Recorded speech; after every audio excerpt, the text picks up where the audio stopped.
System.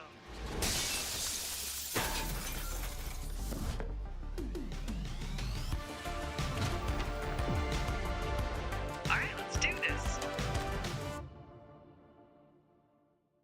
Once there was a hunter who saw what others could not.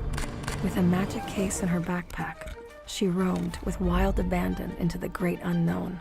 Her gaze inescapable, her reflexes lightning fast. When armies swarmed, she went through. With eyes open wide, hands steady, holding, watching, capturing everything in sight.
The Crucial Pro DDR5 RAM kit comes with a sleek, modern look that will complement any build. But aesthetics aside, it's the performance that really matters. So let's dive into it.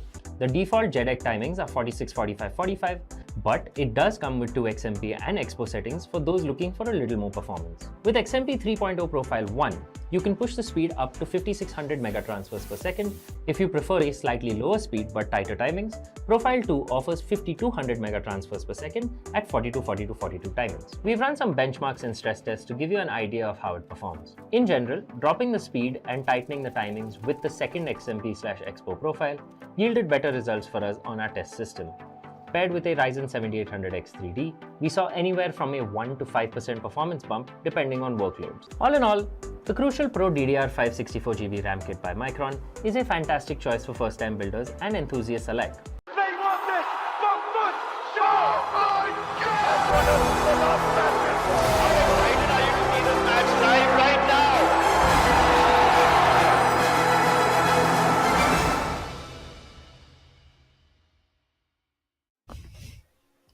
Hello folks, Hello gamers, welcome to the Esports Club Presents Showdown Series Season 2 of Valorant, powered by Crucial by Micron, with our GP partner, of course, as Zodiac Gaming, and media partner, GG. I'm Raider, we do have Eagle on the desk, and we are off to a good start today because the day 2 has been quite phenomenal so far. We have seen a 1-2 split, and eventually it has been a toppling here and there, but eventually I would like to say that this is the second BO3 and it is going to be even more interesting because yesterday we got to see Tea Time and also along with them Zerofrags.exe failing.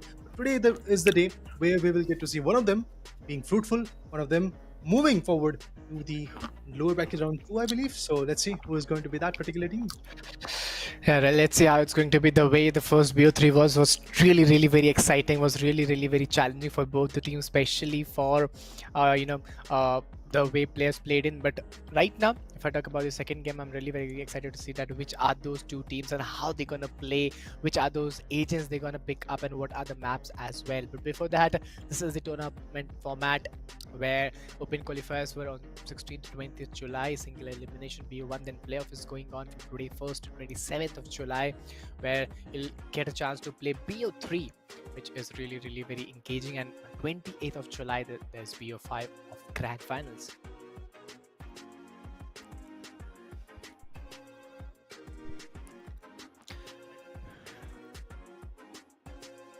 I mean, when we talk about the prize pool as well, it's obviously something amazing to talk about because it's just not about the bragging rights, the experience that you get. Even along with that, you will get to have a prize pool of 1 lakh rupees where the podium finishing teams are going to get a huge chunk of it. For example, the champions will be getting 50,000 rupees, second placement team are going to get 30,000 rupees, and eventually the team which is going to be the third position team, that particular team is going to get 20,000 rupees as well.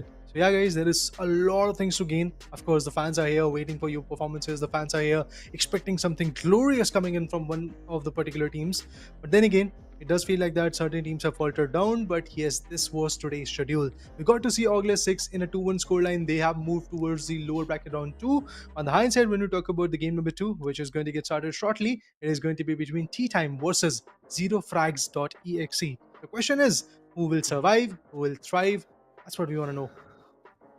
Let's see how these two teams gonna play and what would be their strategies as well, and which are those agents which they're gonna pick. And especially I'm eager to know about the maps as well, which are those maps in which those 3 matches gonna take place. But before that guys, if you're as we all know, this is a new stream, and if you're joining the stream, please don't forget to hit that like button, subscribe the channel, do share the stream as well with your friends, with your mates, and do show your support.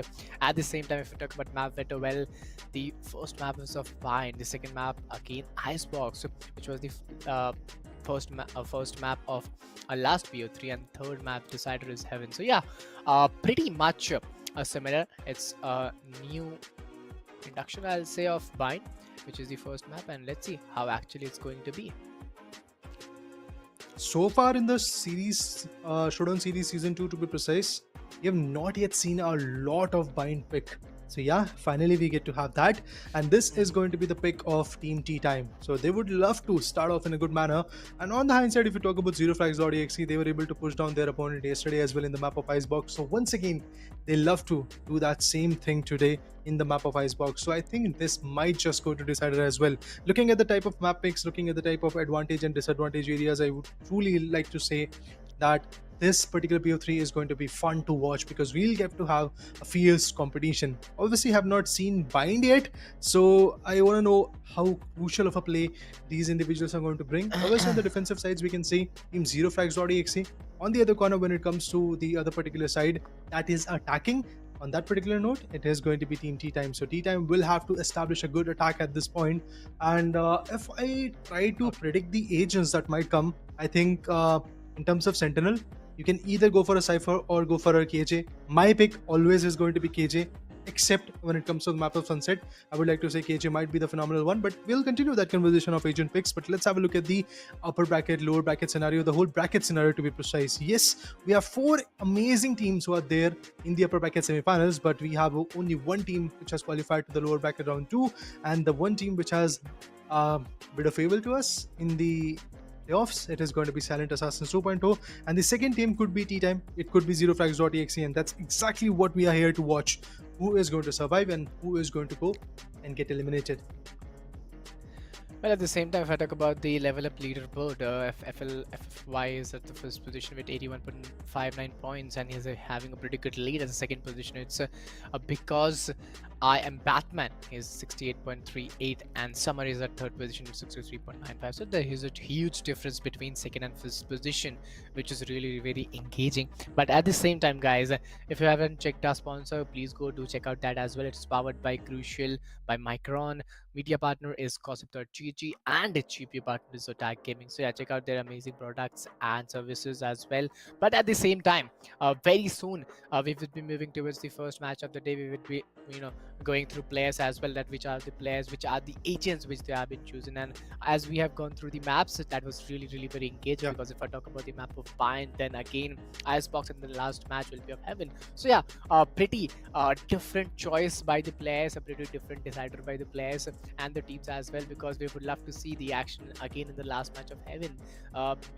If I talk about the last BO3, it was the second match where Heaven took place, and that was very exciting because the Silent Assassins came back in the game. And I know what was that, but the second match was truly fantastic. Let's see how this match is going to be, and how these three BO3 these three matches are going to be, and BO3 is taking place between these two teams. But Trader, I would like to also know that this time, to which team you are supporting. What's your prediction about these three matches, and what should be the scoreline of first match? Let's not talk about all these three matches. Let's only talk about the first match. What it's looking like you.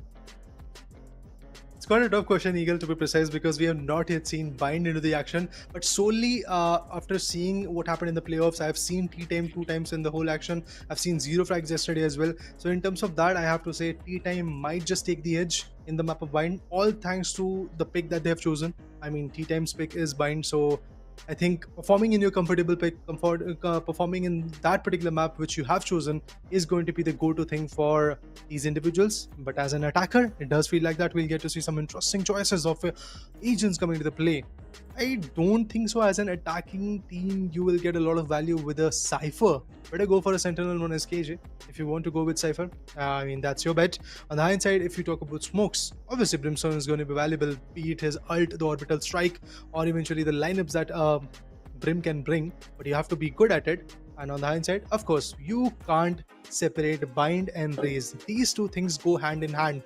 But an initiator approach of Sky, I still feel that might be a little bit risky for them. But on the defensive sides, we can see Cyphers coming into the picture. So Cypher, Sky, and Raze, these are the three agents that have been locked from both the sides. But if you talk about Sanak, he is going for a double initiator comp, my bad, and that could be Gecko coming into his perspective, because as a defender, the postman scenarios can be beneficial for you with the wingman. The Dizzy can get you all those informations if you're attacking as well. All those nook and crannies are going to get cleared away with that Dizzy, so that's going to be interesting. On the hindsight, if you see Sky, yes, Sky is a valuable initiator. You have the guiding light, you have the trailblazer to stun and also get the information of the opponent. You have the regrowth that you can help your teammates in terms of their HP. And at the end, yes, you have the seekers for the ultimate. So pretty much similar composition. The only difference is we have a double duelist comp coming in from attackers. On the high side, we have a double initiator approach coming in from the defenders. Yeah, totally. Let's see how it's going to be. Zerofrags and T-Time, they are totally in front of each other. And how will they face off? How will be the first match? Is it going to be an aggressive one or a passive one, a dominating one? What it is going to be like. But before that, guys, if you're enjoying this stream, again, I'll say before the match starts, just go to hit that high like button, subscribe the channel, share the stream, and do show your support. This is the Esports Club Presents Showdown Series Season 2. And I hope the way Season 1 was, I think it's more better. Season 2, if I talk about this particular season, we are enjoying more, we are entertaining more, the competition is a bit higher. So yeah, it's pretty good. Let's see how actually it's going to be. But for now, T-Time versus Zerofrags, both of the teams, high expectation of the fans and the teams as well. You have to keep that coordination, communication between your players. But at the same time, yes, there you go, Zerofrags versus Team T-Time. Now they're totally ready and they're waiting for their turn, waiting for their time. The first round is the pistol round, where if you win the round, you'll get an buy option where you can get the SMGs at the early phases, and you could be overpowered in the second round. Mostly, whoever wins the first one gets the chance to win the second one as well, in the usual cases. But if you have that gun power or skill set, you can change that as well. Yeah, they do have a higher probability if they win the pistol round that they're going to win the bonus one as well. But because I'm Batman, look at him. He's actually there on the second position when it comes to the leaderboard of level up.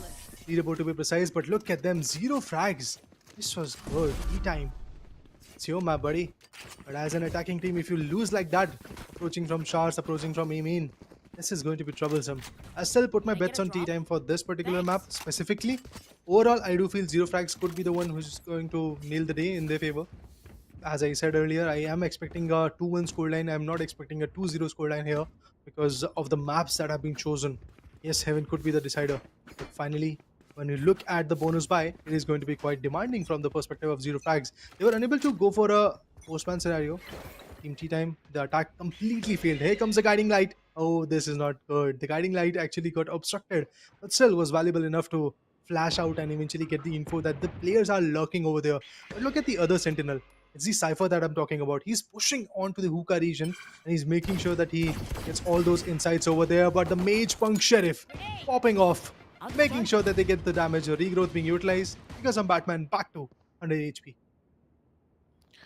Yeah, totally. Looking at the current condition, there's 1 minute remaining and you have a scoreline of 1-0, whereas the lead is totally into the side of ZF, and the way they are pulling it off, I think it's truly phenomenal. Getting the lead at the earliest phase is what you demand for it, is what you search for. And Zero Frags, well, the name is Zero Frags, but the way they have started, it's not justifying the name.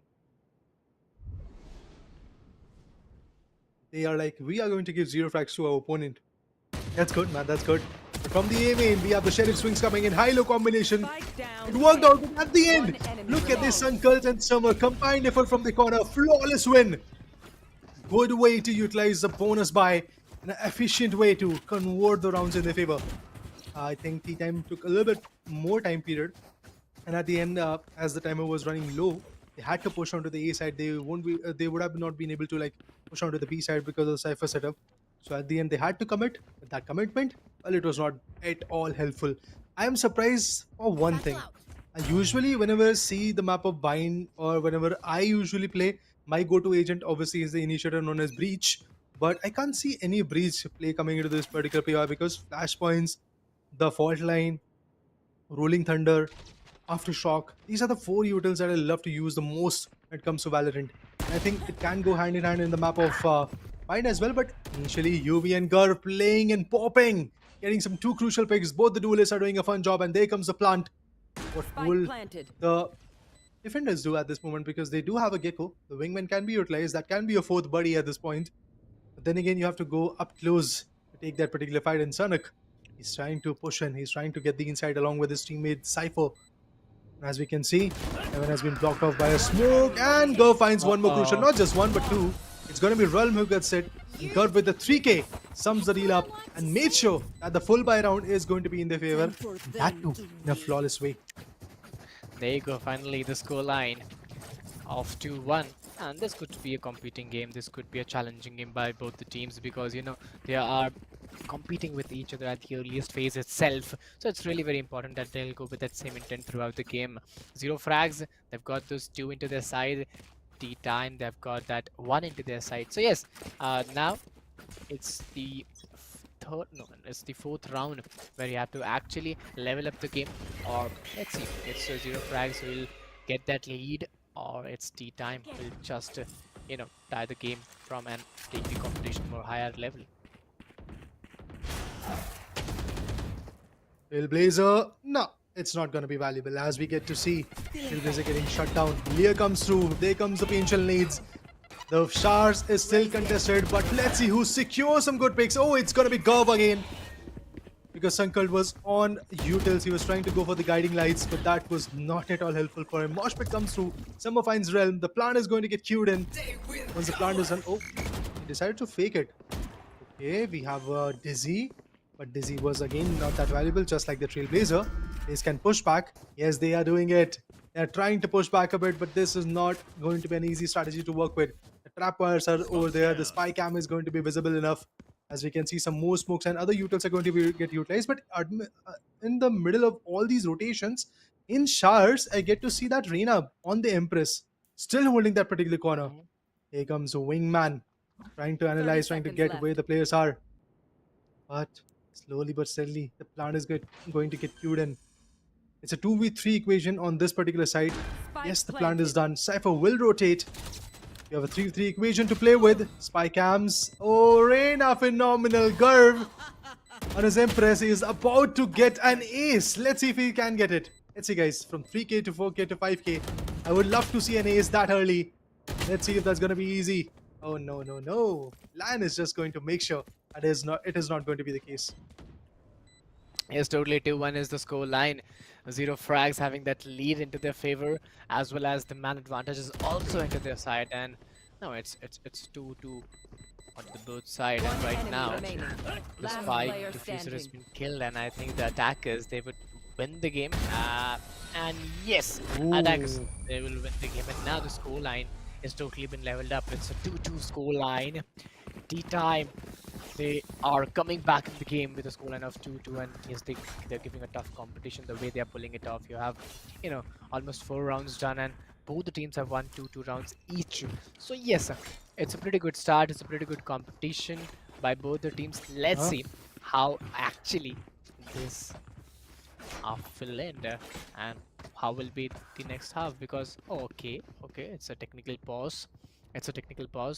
And I don't know why this technical pause has been taken. There may be some technical issue, but yes, some player has been disconnected. Yes, very soon they'll be connected back. But before the time, guys, you have to just like the button, hit that like button. You have to just subscribe the channel, share the stream with your Valorant mates, friends, everybody out there, and do check out the GPU partners of TEC Gaming. Get some amazing GPU 4070, 4060, 3060. Whatever you love, whatever is useful to you, to check out that as well. Alright, guys, all the details are right there in the description. Make sure to get the best out of it. Get the best fast speed memories from Crucial.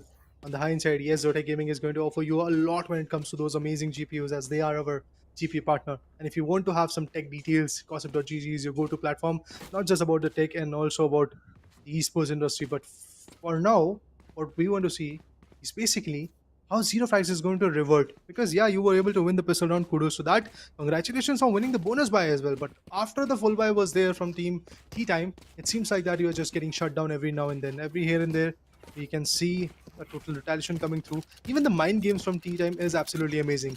But yes, guys, it feels like technical pause is pretty much done and dusted. As we can see, the timer is going off. And with that, we'll have to have a look at this round. But overcommitments, Batman going up high, going out in front, and still delivering. Amazing pick that was.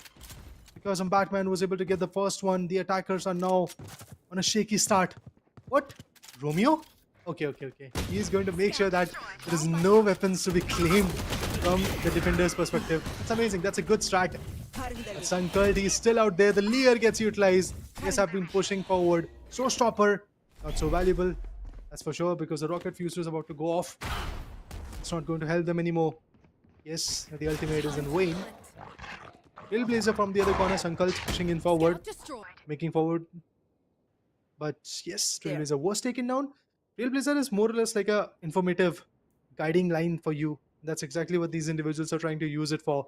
I still feel that there might be the value coming in, but because Batman was able to come back in the picture, Sunkurt once again finds a crucial pick. Equinox has been taken down after taking a trade. But now it all trickles down to the mighty commander, Brimstone. Romeo is the guy who's commanding it. Let's see how he's going to perform. Yes, totally. 2-2 is the score line. Well, Zerofrags, they are having that man advantage into their favor. Tea Time, the last Lone Ranger surviving for the team. Let's see what he could do. What extra he could do is a clutch coming out there. 10 seconds Let's left. see what Romeo is planting. There you go. He's planting the spike. He's going in. He's trying to find the way out over there. Oh, he's taking those shots. He's trying to take those shots. There's no connection coming out. It's difficult for him currently. And you have to be really be planned enough at the current situation. Sunagalt, well under the smoke. And then there's another region. Romeo is also waiting in. Oh, finally, I think he'll get that shot. Oh, yes, he does that. He does that. What was that? Oh my god. A snapshot. One shot, 2 players were taken down. And is it a clutch? Yes, it is. Oh my god. Man, wow. His name is Romeo. But the work, what he has done, it's like a gangster. Here we'll go for an instant replay. I mean, what a 1v3, man. I have to ask Gecko, what were you doing? Walking straight into the orbital strike. Could have waited a little longer. It was already half diffed. He could have got that advantage in his favor, but at the end, 0 frags. Simple mistake. Drastic disadvantage is what they're going to get. Obviously, they're going to reinvest once again because previous round was a thrifty round for them. If they would have won that particular round, it would have been a very good thrifty for them. But because the Batman is still pushing in one more. Okay, this time it's going to be the Trailblazer. From there, the satchels come through so that he can push back his opponent. Painful needs to block off this whole aggression that is going to queue in. Let's wait and watch. Let's see how different of approach we are going to witness. Equinox right there holding it off. Holding the crossfires, waiting patiently. If he spots somebody, he's going to shut him away. That's exactly what happened. Sankal had to get pushed back. On the lamps, we have a different confrontation going on. But they can still approach for B side. Although going into the B side is not that easy, as we can see Gecko is out there on elbow. And we have Hookah being capitalized by one and only Cypher. So it's definitely going to be a tough one to crack. Yes, typically you have to be working on that as well. You have to be very much planned with all those things coming in.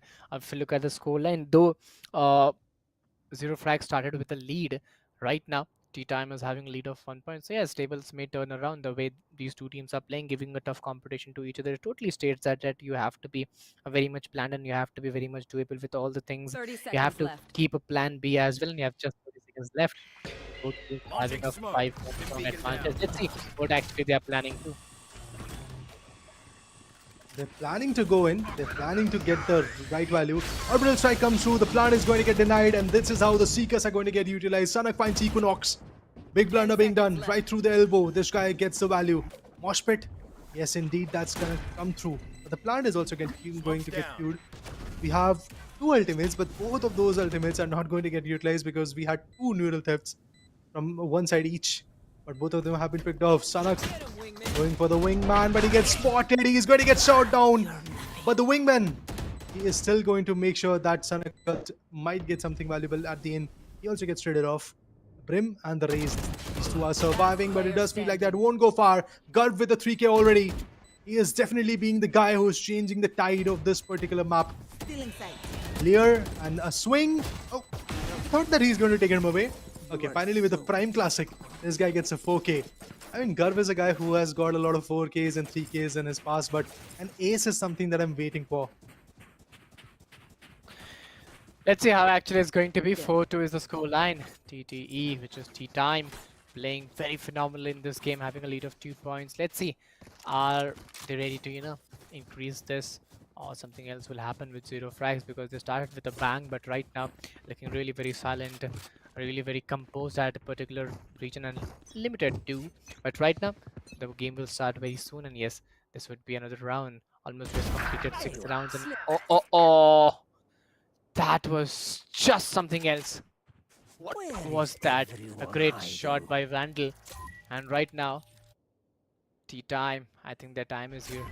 They are, just making the best utilize of their time. And there you go, amazing shots are coming down. The counter attack was also too good. It's a 4v3 battle now. No, it's a 4v2 battle. But Romeo, the backbone of the team, is still surviving. I think the stim beacon push that came through was absolutely amazing. You have to have that higher fire rate in your favor, and that's exactly what is valuable for them. Look at them. Equinox this time is popping off. Yesterday, the only mistake that this team made was, first of all, not the right strategies, and second, Equinox was not popping off. But because of Batman, he's still available, and he was able to take one down with a Bucky. And obviously, it hurts by a mile, to be honest, when you get shut down with a Bucky. It's a weapon that costs us 850 creds.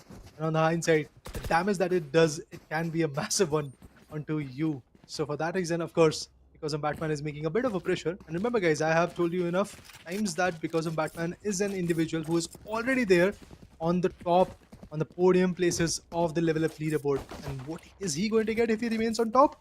That is basically the Riot goodies. That is the best thing that you can have at this moment, guys, from Riot. But yes, apart from all of those equations, we have 5-2 scoreline. Team Tea Time definitely prevailing a lot. But they need to have a scoreline of at least 7-5 if they really want to have the massive chunk of control in the second half. Trailblazer, Painful Nades, yeah, the utils are getting flooded up. Shars looks good, but Garb, look at him finding a crucial one. But blind was not good. UV himself was blinded for a brief moment. He got flashed, but then again, still he was able to step up onto the pallet and was able to take one down. Summer holding the lamps, patiently waiting. If somebody swings, he's going to cook him away. Yes, totally. That was truly very phenomenal. T2E, ZF, all of them are getting those shots very rightly. Oh, Equinox. That was a shots coming out of nowhere. 5-2 is the score line, and tea time. They are again getting that lead, a lead of 3 points into their favor, and this is what we were talking about. If you get that lead once, you'll try to maintain that lead or increase that lead, and this is what is being done by tea time. The time is theirs, and they're using it. It's a 3v1, and there you go. Okay, it's an ace. And who's that player? It's a team ace. 6-2. Yeah, it was a team ace. Every single individual from that particular team. That means T-Time were able to get 1 frags each. Means team ace is definitely showing that the team contribution is coming in. I feel maybe that other Brim was disconnected at that moment. Yes, indeed, he is disconnected for now as well. He's not moving from spawn. Maybe we're going to see a technical pause pretty shortly. Yes, indeed, we have the technical pause already coming in. And this is going to give a brief time period for Team Zerofrags to plan plot. Because if you see, the first 2 rounds, the pistol round and the bonus buy round, was in the favor of Zerofrags.exe, but after that, everything is out of their hands. Every single round, when they have tried to like make sure that they are going to shut their opponents down, it has been out of their hands. And honestly, it does feel like that Zerofrags are in a very big trouble. 8 rounds have been passed back to back. 6 rounds are there in the favor of T-Time. What T-Time would be looking at is basically that they're going to have at least a 8-4 scoreline. That should be the aim of T-Time. If they secure anything less than that, if 7-5 or 6-6 is the scoreline that they're going to face, I don't think so. T-Time is going to have that fun, have that value, have that advantage in the particular second half. So for that, T-Time has to make sure that at least an 8-4 scoreline comes through. Yeah, 9-3 or 10-2 would be much more appreciated. But then again, it's not going to be that easy to get that kind of scoreline against a team like Zerofrags. Yeah, they are struggling. They can pop off. And we have to look towards it, that how actually it's going to be, how actually the players are performing in ZFTTE. They both are at a very good condition, but right now I don't think so. Zerofrags, they are very much ready to get a comeback from here, because looking at the current condition, they are having only 2 points into their side, and almost if I talk about T-Time, they're having a lead of 4 points into their side. But this is a technical pause which will be solved very soon, and we would be again diving into the match. But at the same time, guys, just go to hit that like button, subscribe the channel, share the stream with your friends, with your mates, and to show your support as well. Go on, guys, do it and get all the details from our social media partners, our GP partner, our amazing Crucial by Macron, who have got some amazing memories, fast-paced memories that you can use, RAMs that you can use on your PC builds. Just go ahead and check it out, because all the details are right there, available in the description. Meanwhile, yes, we really want to see how fierce of a competition this one is going to be. And in terms of the voting, I believe you guys have already voted that T-Time might just win this particular map. I can see 73% of you guys that are there on the chat are saying that T-Time is the one who's going to secure this away. And I can clearly see the justification behind it. Because T-Time in the attacking half, the way they have performed so far has been so fun to watch. But the question is, what will Zerofrags do? As Zerofrags currently are in a very tricky spot. Yes, they will be investing on some sheriffs. I think Summer is the guy who might just have an Vandal with him. No, actually, he was taken down in the previous round, so no Vandals for him as well. He's also going to go for maximum of a sheriff investment. And as a smoke agent, you really have to have those smokes as well in your favor. Obviously, the stim beacon is going to be immensely valuable for an attacking team. I highly believe it's quite valuable, specifically when you're pushing in areas like bath or showers, whatever you want to call it out, or if you are pushing hookah. In those areas, yes, the stim beacon can be quite amazing. And we have to look towards it, that how actually it's going to be, how actually players are performing it. 6-2 is the scoreline, and now looking at the current condition, I find it pretty challenging. I find it pretty undoable. Very soon, when the technical pause will be over, we would be going back in the game, and we would be watching that how actually these matches will take place. But what I could see, that Zerofrags, they're having pistols, and onto the other side, T-Time, they're having those assault rifles into their side. So yes, here only it's pretty much clear that if this, as soon as this particular round comes in action, it's pretty much clear that TTE, which is T-Time, they're again gonna win this particular round, because it's very much difficult to counter something counter something like Vandal with a pistol or a ghost or a spectre, something like that. So yes, you can counter it with SMG somewhat in a close range battle, but doing it in a mid range or somewhat like long range with Vandal, it's pretty difficult.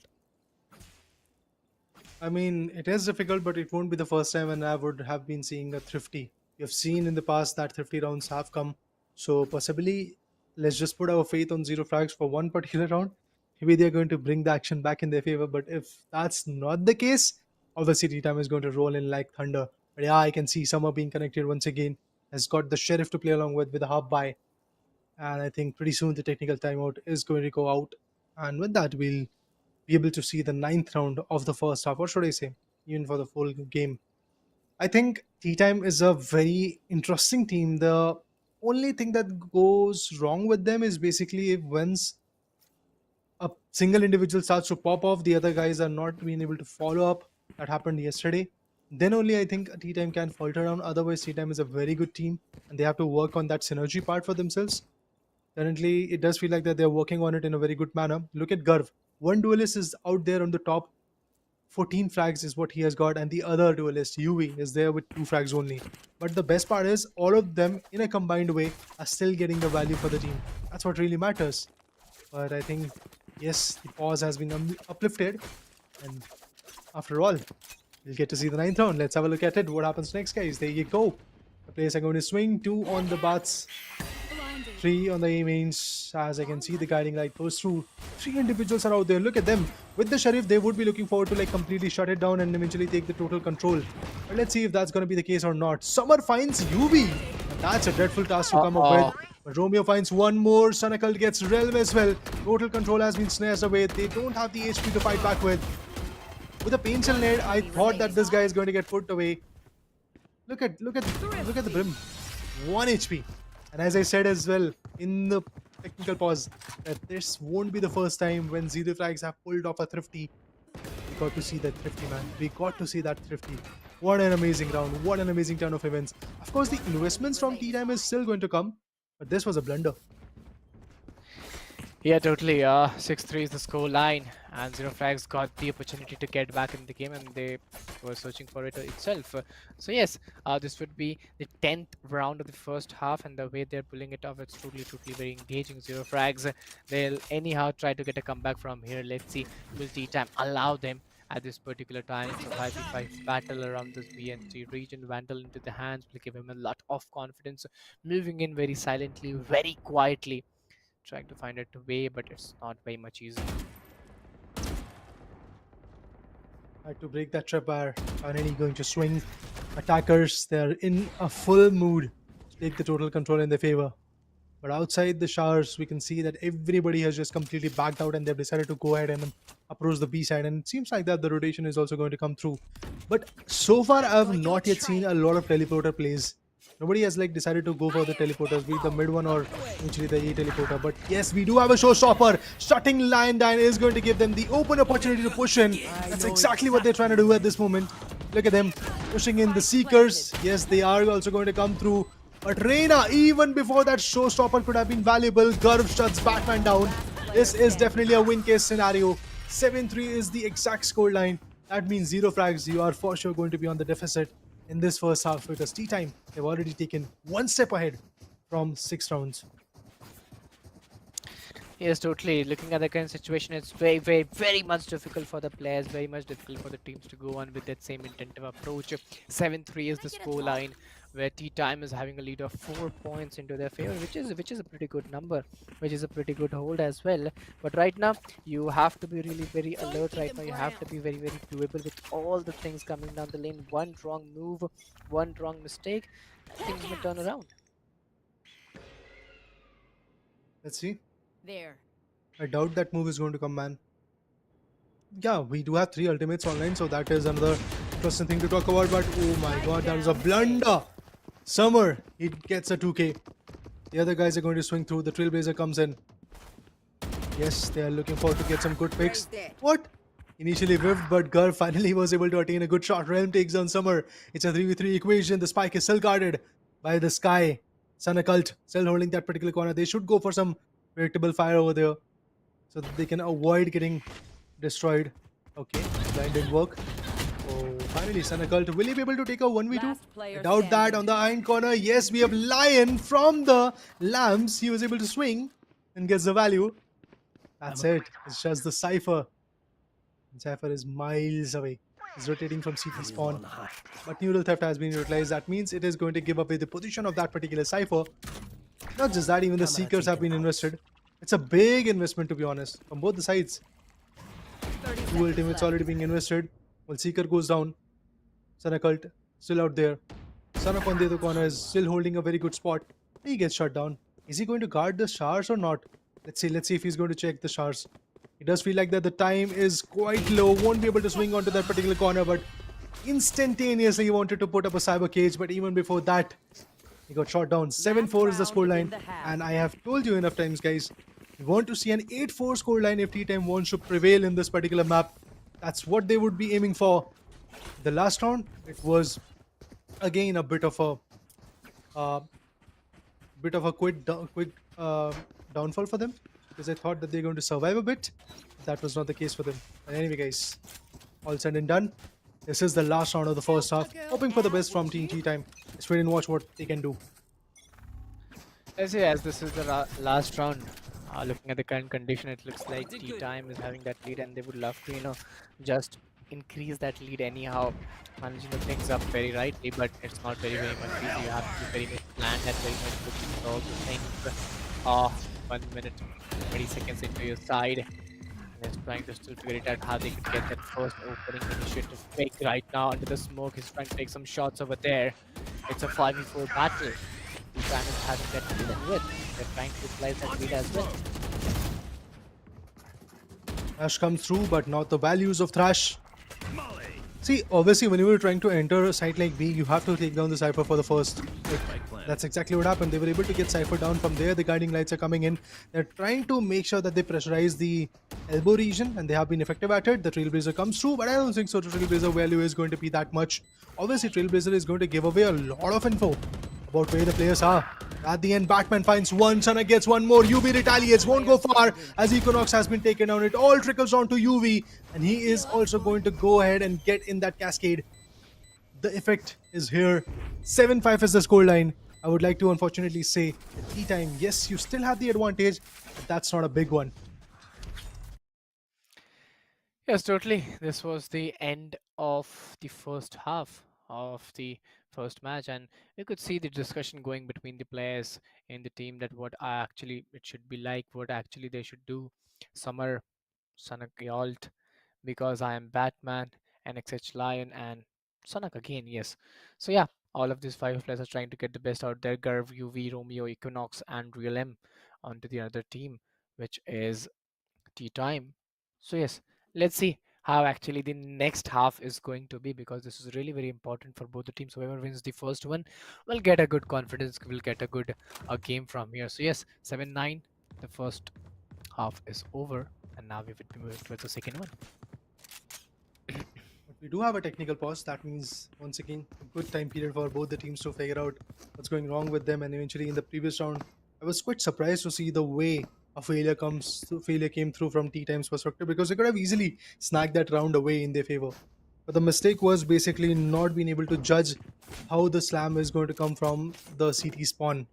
That's exactly where Team Zerofrags were able to get the upper hand onto them. But trust me, guys, in the map of Bind, attacking is definitely going to be something that is going to get you the advantage, but only if you do it in a right manner.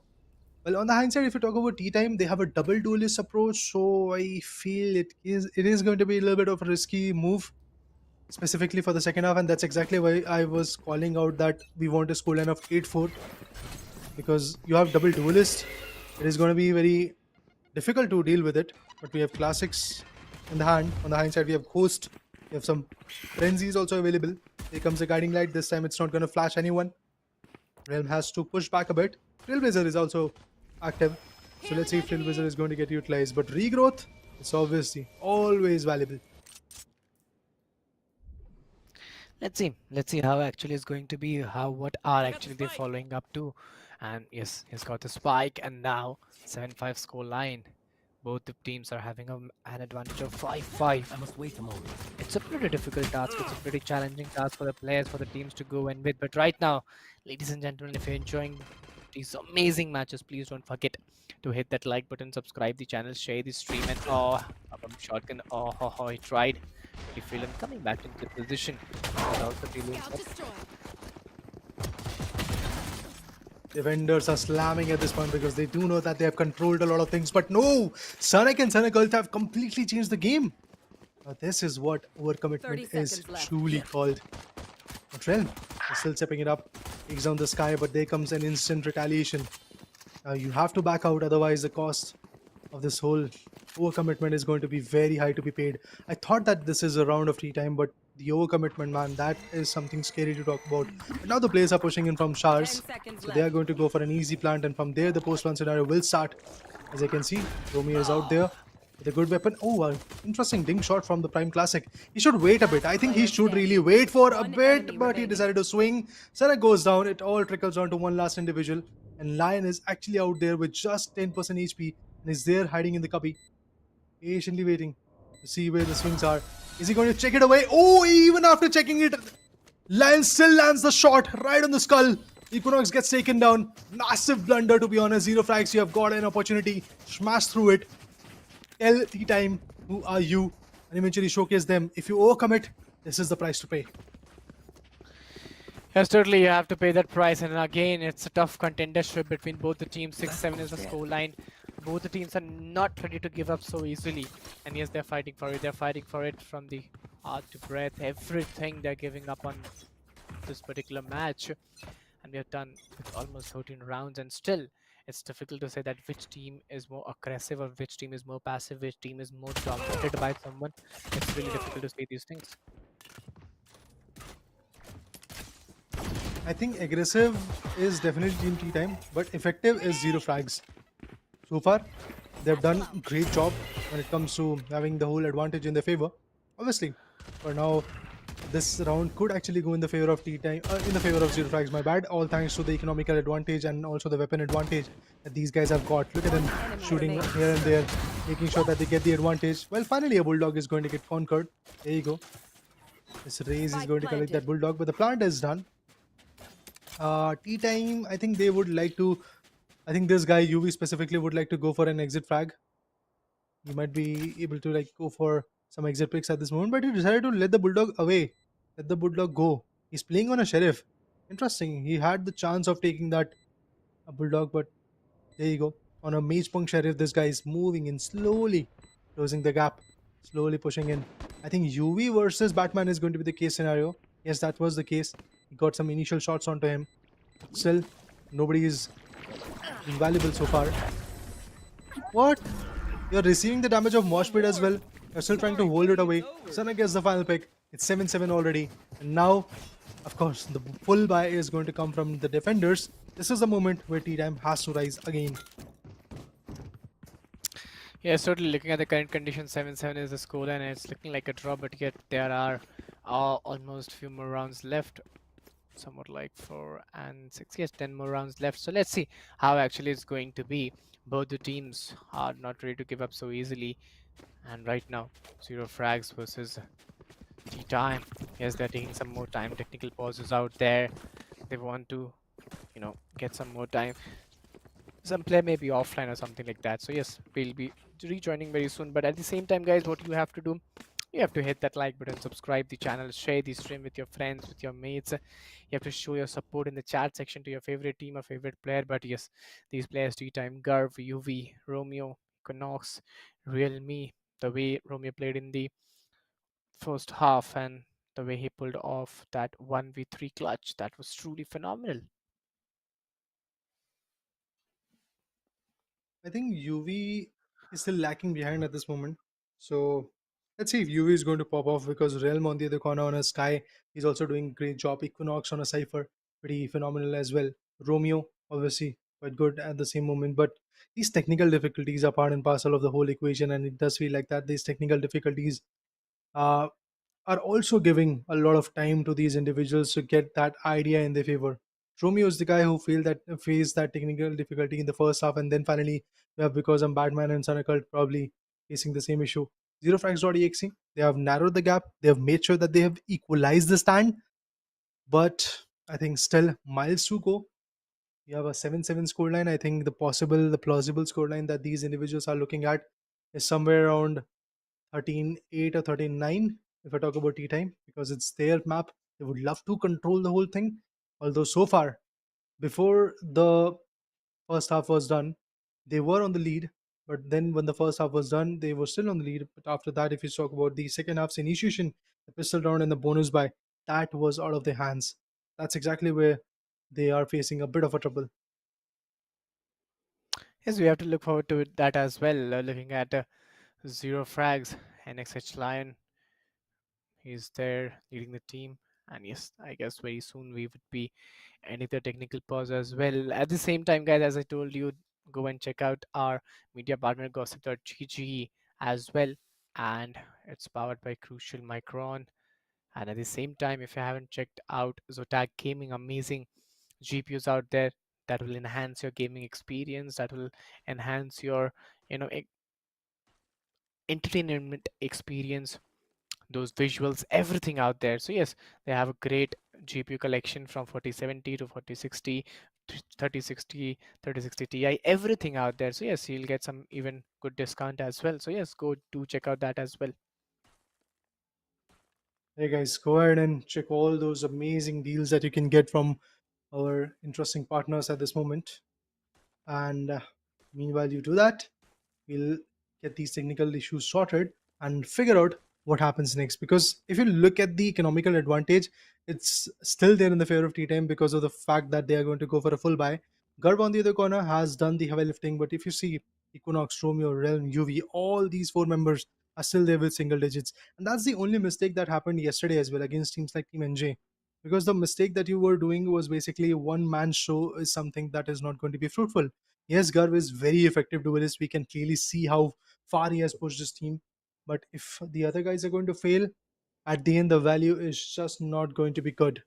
Let's patiently wait and see if something effective comes through or not. I think pretty soon we'll get to see the technical timeout getting out of the equation. And once that happens, I would like to see Team Tea Time once again popping off. Zero Frags is definitely a fun team to watch. Definitely an effective team and a synergized team, a team which loves to play along the way. But then again, it's the question of who is going to survive and who is going to get eliminated. That is the question which has to be answered. This is the question to be answered, and very soon we would be getting those answers as well. But yes, I hope very soon this tech pause will be resumed and we would be diving into the game, as it is a 5v5 battle presented by the Esports Club, and as it is the season 2, and we are facing some technical issue. Very soon we would be coming out of that as well. But right now, Raider, looking at the current Mhm. condition, as the scoreline is very much similar, what do you think, which team is just gonna win the game of the first match?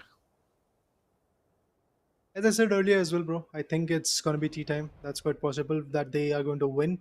Obviously, it's not that good to see the way tea time is failing at this moment, all thanks to the reason because one guy is doing the heavy lifting, other ones are not being able to follow it up.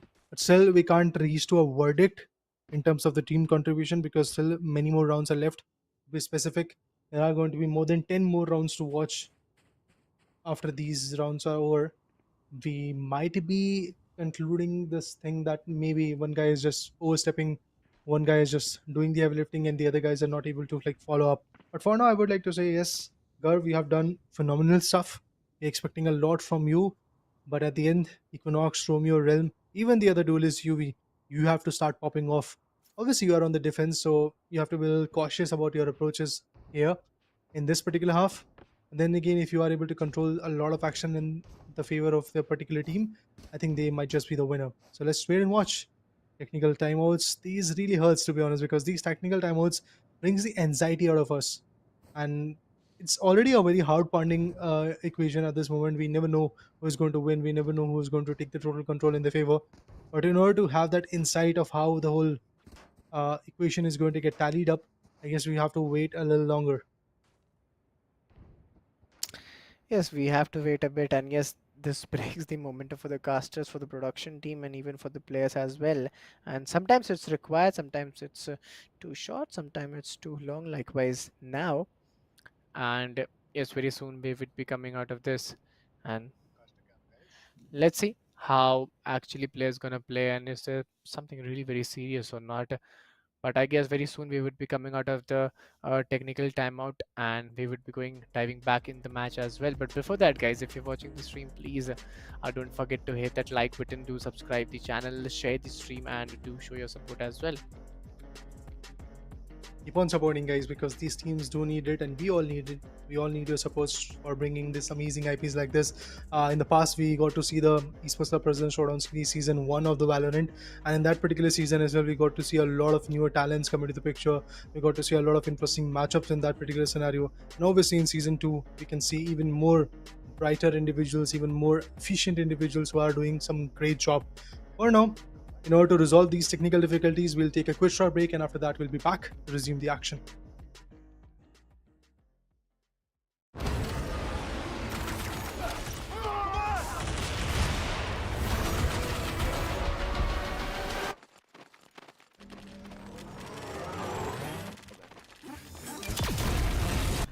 When are you gonna upgrade your system?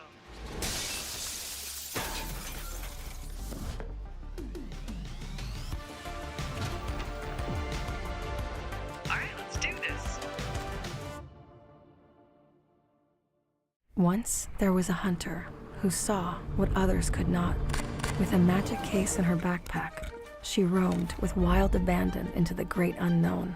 Her gaze inescapable, her reflexes lightning fast. When armies swarmed, she went through. With eyes open wide, hands steady, holding, watching, capturing everything in sight.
The Crucial Pro DDR5 RAM kit comes with a sleek, modern look that will complement any build. But aesthetics aside, it's the performance that really matters. So let's dive into it. The default JEDEC timings are 46, 45, 45, but it does come with 2 XMP and Expo settings for those looking for a little more performance. With XMP 3.0 Profile 1, you can push the speed up to 5600 megatransfers per second. If you prefer a slightly lower speed but tighter timings, Profile 2 offers 5200 megatransfers per second at 42, 42, 42 timings. We've run some benchmarks and stress tests to give you an idea of how it performs. In general, dropping the speed and tightening the timings with the second XMP/Expo profile yielded better results for us on our test system. Paired with a Ryzen 7800X 3D, we saw anywhere from a 1 to 5% performance bump depending on workloads. All in all, the Crucial Pro DDR5 64GB RAM kit by Micron is a fantastic choice for first-time builders and enthusiasts alike.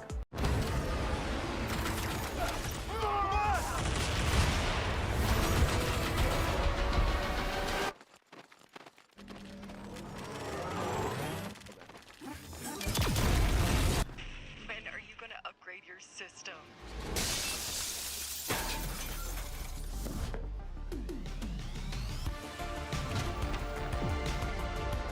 Alright, let's do this. Once there was a hunter who saw what others could not. With a magic case in her backpack, she roamed with wild abandon into the great unknown. Her gaze inescapable, her reflexes lightning fast. When armies swarmed, she went through. With eyes open wide, hands steady, holding, watching, capturing everything in sight.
Well, guys, after a quick short break, yes, indeed, once again, we are back at Listener Presents Showdown Series Season 2 of Valorant, powered by Crucial by Micron, GP partner Zerofrags Gaming, and media partner Gossip.gg.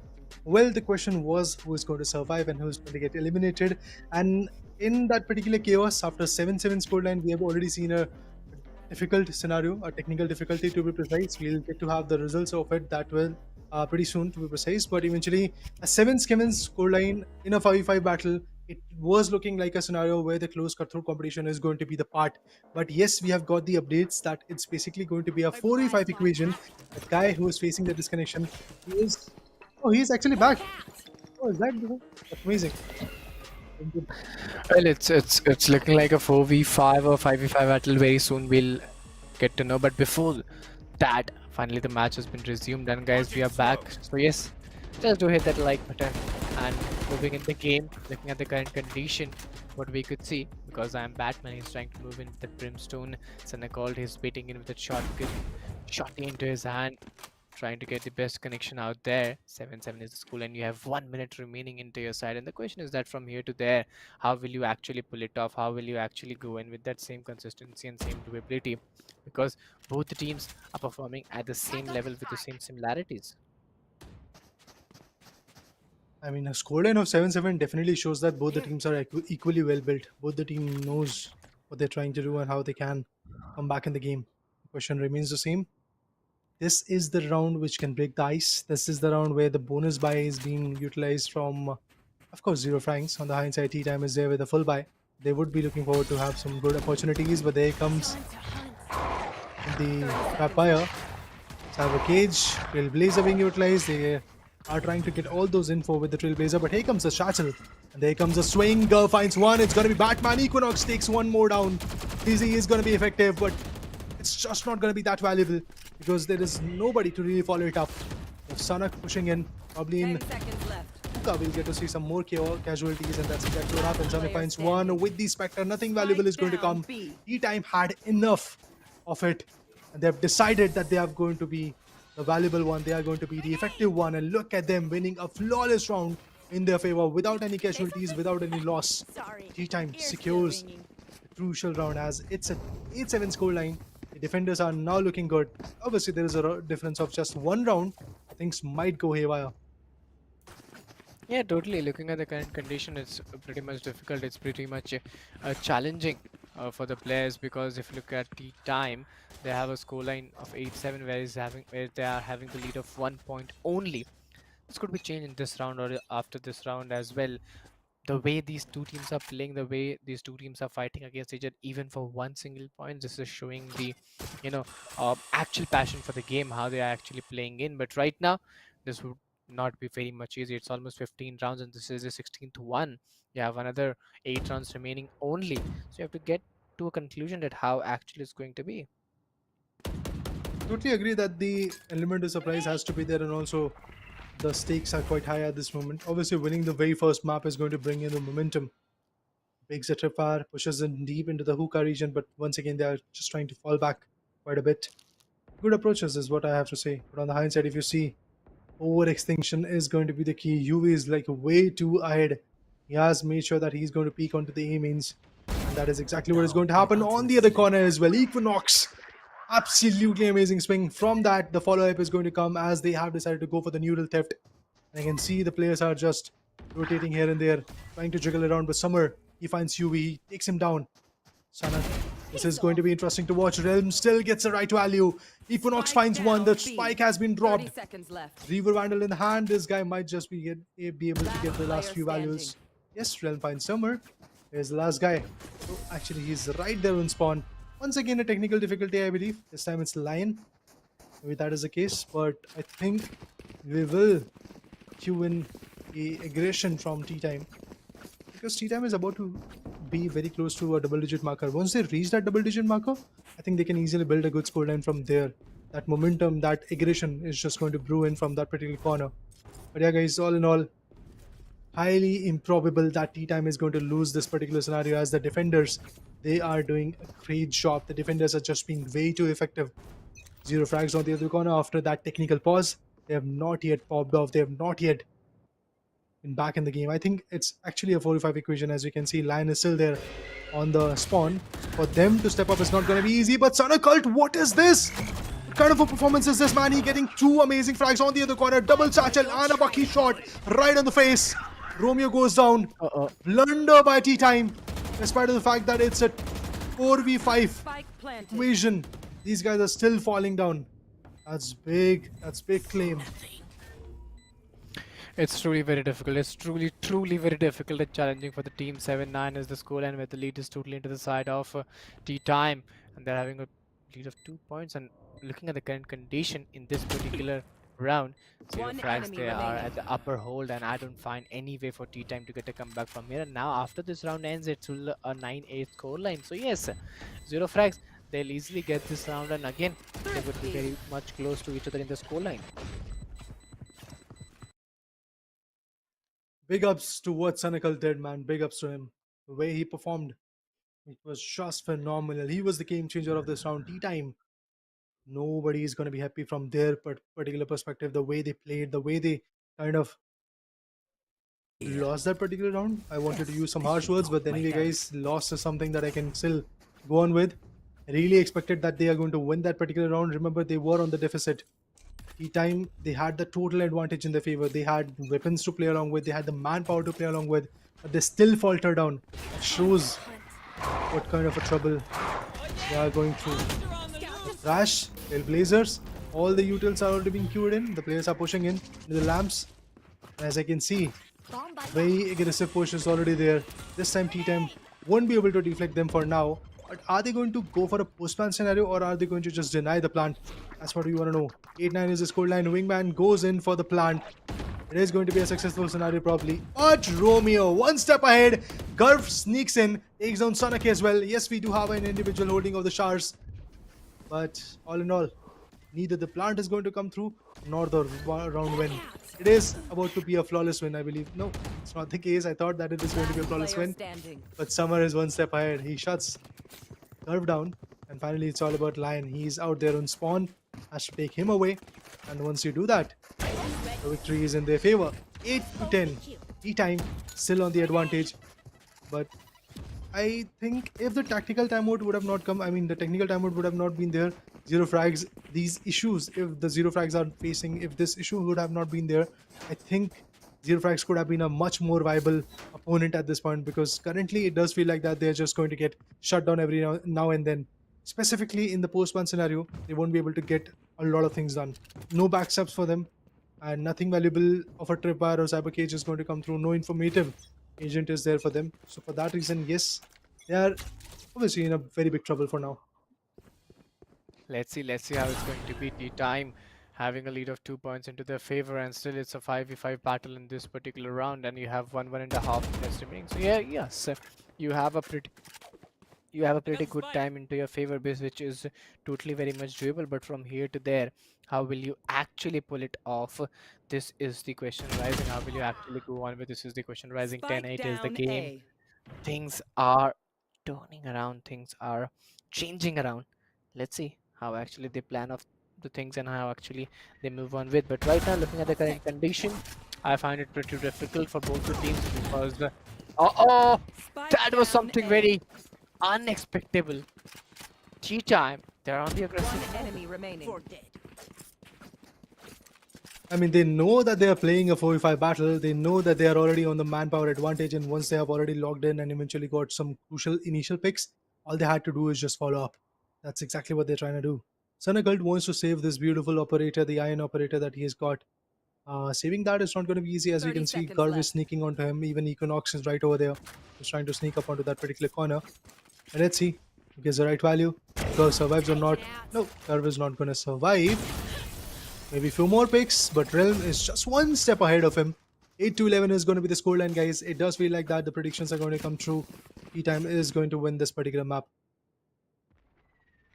Yes, totally. We have to look into it at how actually it's going to be, how actually these two teams going to play on. Looking at the instant replay, it's totally very much sure that this particular round is won by Tea Time, but not about this round.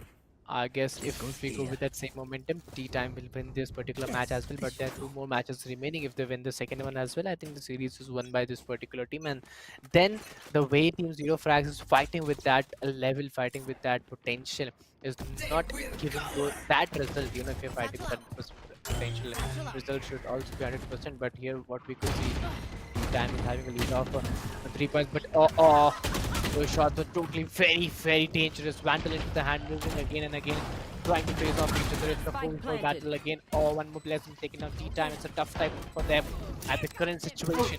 Wow. And Zerofrags, they are totally utilizing the time. Well, he failed to get something valuable, but at the end, the potential needs were effective enough. As we do know that Lan is currently AFK, he won't be able to add any value at this point. Yes, the match point is going to come through. Tea Time definitely being valuable. The start was not that good for Team Tea Time in this particular round specifically, but then again, if you see, I have to give kudos to UV, because this guy was able to bring the whole action back after taking 2 down in the lamps. He completely changed the tide of this action. That's good. That's valuable. Tea Time, remember, you have got a blessing in disguise. That is the technical difficulty that Lion is facing. I think the next map, if Lion is back in it, in the map of Icebox, he is going to perform in a very good manner. I am looking forward to see what is going to happen in that particular POI as well. But for now, all we can see is basically a good comeback, a good lead from tea time, and tea time would be making sure that they're going to nail the competition away with the scoreline of 13-8. Obviously, that is also a very big difference. But as we can see, Sanak Ult has been taken down. It all trickles down to Batman. It all trickles down to Summer, Batman, and Sanak. These three individuals, how far they can go. As we can see, the damages are pulling in. I thought that this could be a possible 4K round for him, but that's not the case. Summer takes him away. Not the very first round where Sanak was able to do that. Summer on the other corner, after having that initial pick for the team, is looking forward to get more. And as we can see, UV has got a shorty and an operator to play along with. The secondary weapon is in the hand so that they can deal with the close quarter fights. But Romeo, that was a big difference that you created. But Lion is finally back, boys. Lion is back in action. It does feel like that Lion is going to bring the A value. At this point, he has got the neural theft. We have three ultimates already available. Showstopper, neural thefts, and then we do have the orbital strike as well. But the neural theft, it is not going to be valuable enough. Showstopper, nothing of a value from that corner as well. But yeah, they have planted. They use the boom bot so that they can avoid the whole pressure that is coming through. I don't know if they're going to win this round or not, but regrowth being utilized. Sapphire back to a good amount of HP. Yes, totally to elevate the score line. Will he able to clutch it out? It's a 2v3 battle, though Titan is having a man disadvantage. No, it's not possible in this round to get this battle, but oh my god, there you go. Finally, Zerofrags, they are coming back in action and they're trying to level up the score, and this is the instant replay. The best part is Lion coming at the right moment. Look at him. It is a 12-8 scoreline, and this guy was like, nope, this is the moment when I have to come in, when I have to be there with my team. But Garv, 33 frags? Are you serious? 33 frags in a span of 21 rounds. This guy is just on par. Above and beyond is the performance that this guy is having at this point. Romeo is a weaker link, but then again, Garv is definitely doing the heavy lifting for the team. In so many rounds, this guy has got a 4K, 3K, even 2Ks in quite a few rounds. What a value he's bringing in. But as this is a 5v5 aggression showdown at this moment, I think Zerofrags can bring in the lot of values. Maybe this is going to be the OT. In the very first map, we might get to see the OT because Lion knows how important this game is for them. It's all about survival. Lion slowly creeping in. Phantom in the hand. Swing comes through. Who's going to be valuable? What do you think, guys, about it? Yes, we have to look into it. 12-9 is a score line. You have 1 minute remaining into your side. Let's see how actually they're going to play in 58 seconds into the play, and the way they're moving in is truly very important for the players and the teams. But right now it's a 5v5 battle where a Titan will try to get the game and totally win this particular match. But oh, it's a 3v2 battle. Last 2 players from Zerofrags. Is the final game? I think so. Yes, it is. Zerofrags has been eliminated, and finally, I think the fusion will be done, and this is 39 very soon. And yes, guys, this would be the end of first match very soon. At the same time, if you're enjoying the stream, please don't forget to hit that like button, subscribe the channel, share the stream with your friends. And yes, defenders, they'll win, and the excitement is totally on their face. The happiness is totally onto their face. This was the first match. There are 2 more matches remaining. Let's see, will they able to win the second match itself, or they'll take the match up to the third one? The question is quite important, as you rightly said. Are they going to get a 2-0 scoreline, or is it going to be a 1-2 scoreline? I think it is quite possible that Zerofrags might be able to come back in the action. Specifically, the turn of events is here because Lion is back into the scene. He's there. It's a 5v5 equation that they're going to fight with in the next particular map. It is going to be the map of Icebox, which is quite challenging, but remember, it's the pick of Zerofrags, and yesterday as well, Zerofrags were able to beat their opponents in that particular scenario. So it's going to be very interesting to watch how Zerofrags is once again going to come back in the map of Icebox. If they somehow are able to control it away in their favor, obviously we are going to go and see the decider. But my doubts are quite high about that as well. I think T-Time might be able to pull it through. Let's wait and watch whatever happens in that particular map. It's going to be very important to watch. But even before that, let's talk about this map. At a scoreline of 7-7, we get to see a technical difficulty coming in. And at that point, we go to a break. We get the news that we are going to see a 4v5 action. And from there, still few rounds have been snatched by the favor of one and only team known as Team Zerofrags.exe. But still, at the end, it was a 12-9 scoreline. But once we see Lion in the action, things started to like be a little bit shaky. We got to see Lion coming back to the action and also bringing in the good values for the team. Although he was a Cypher agent at that point, so a Cypher individually in a particular play, specifically when you are attacking, is not going to give a lot of advantages. Obviously, you can block off the backstabs by setting up trap as you can get some info if you have a good placement, if you have a good idea where the spy cam is going to get placed, then you can get a little bit of an info of where the individuals are holding in that particular site. But then it all trickles down to what your in-game capabilities are, your sheer 1v1 capabilities. And in terms of that, I think yes, Lan was able to be quite good. And also in the level up leaderboard, I believe Lan has got a good spot. I think Lan is definitely a worthy guy to talk about.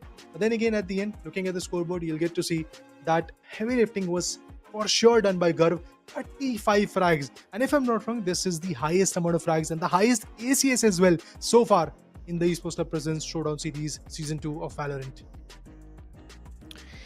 Yes, totally. These are the stats of the both teams, the way they played on, the way each player consumed those finishes pointed into their side, those kills into their side. And yes, if I talk about the MVP of the map, so I think Garv would be the MVP if I'm not wrong. Yeah, it's quite possible that Garv is going to be MVP because there is nobody close to him when it comes to the fragging potential. Yes, let's have a look at it. There you go. Garv definitely is going to be the MVP. Yeah, that's a good score line coming in from his corner. First kills are 7.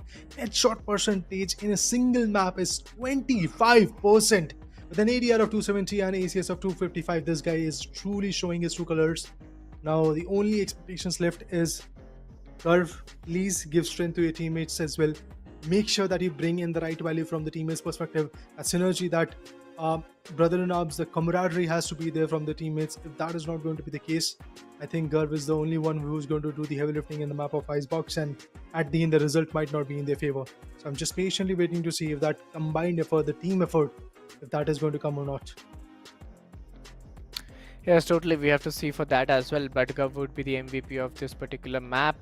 Later, we would be going for another 2 matches very soon, where T-Time and Zerofrags would fight against each other in the second map. But this is the level up leaderboard where FLFI is leading the points table with 81.59 points. Second position is secured because I'm Batman with 68.38, and Summer has secured third position with 63.95 points. So yes, there's a huge difference between the first and second one, and a small difference between second and third. So this may vary on, but right now, if I move towards the next game, which is the map of heaven, as you explained.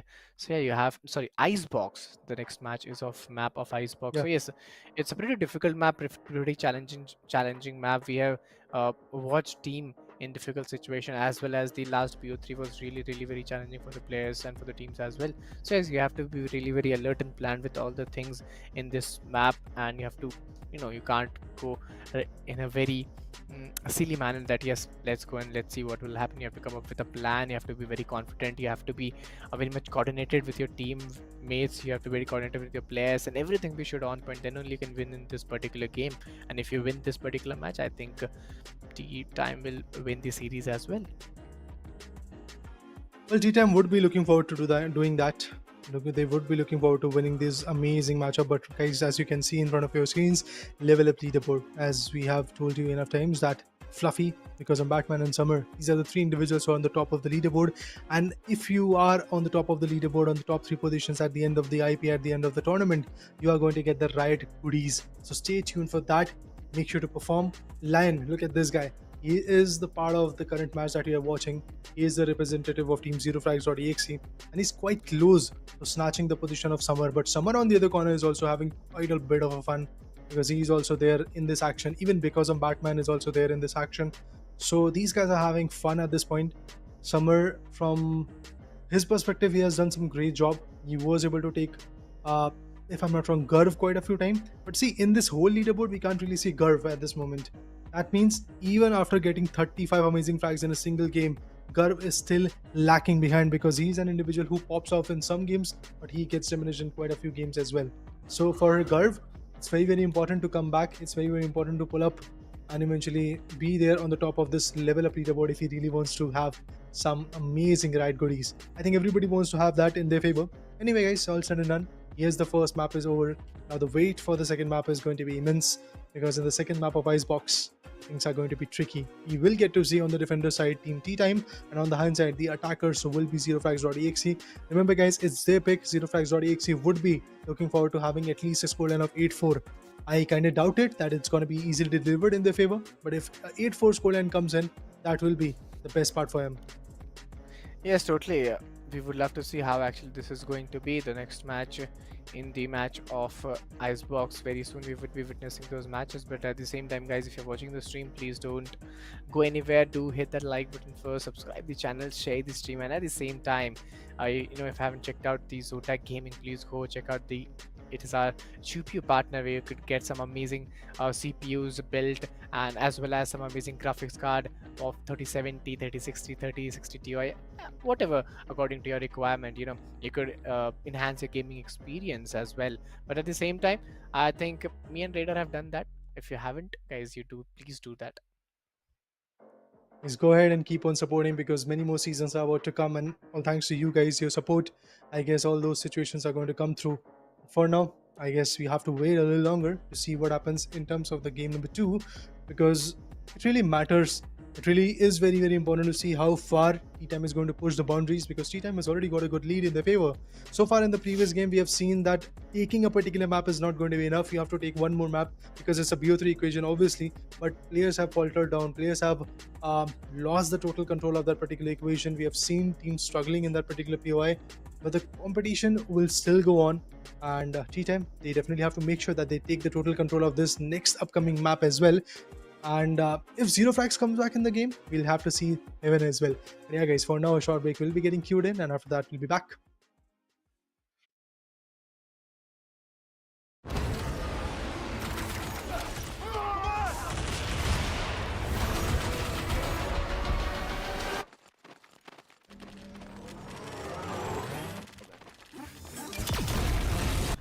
When are you gonna upgrade your system?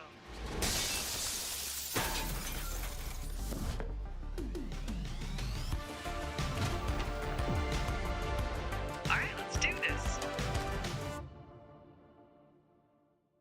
Once there was a hunter who saw what others could not.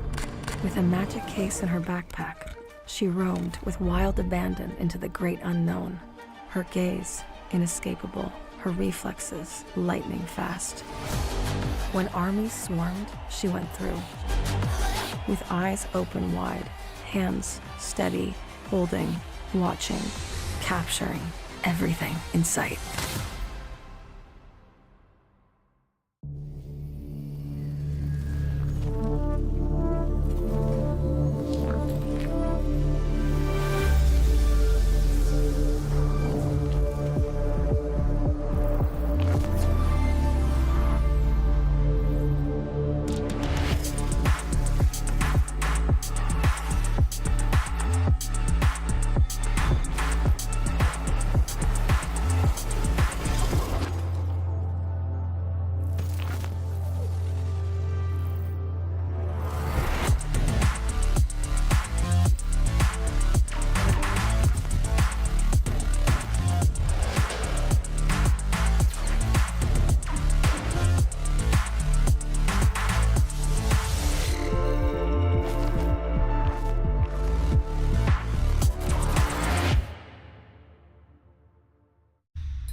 The Crucial Pro DDR5 RAM kit comes with a sleek, modern look that will complement any build.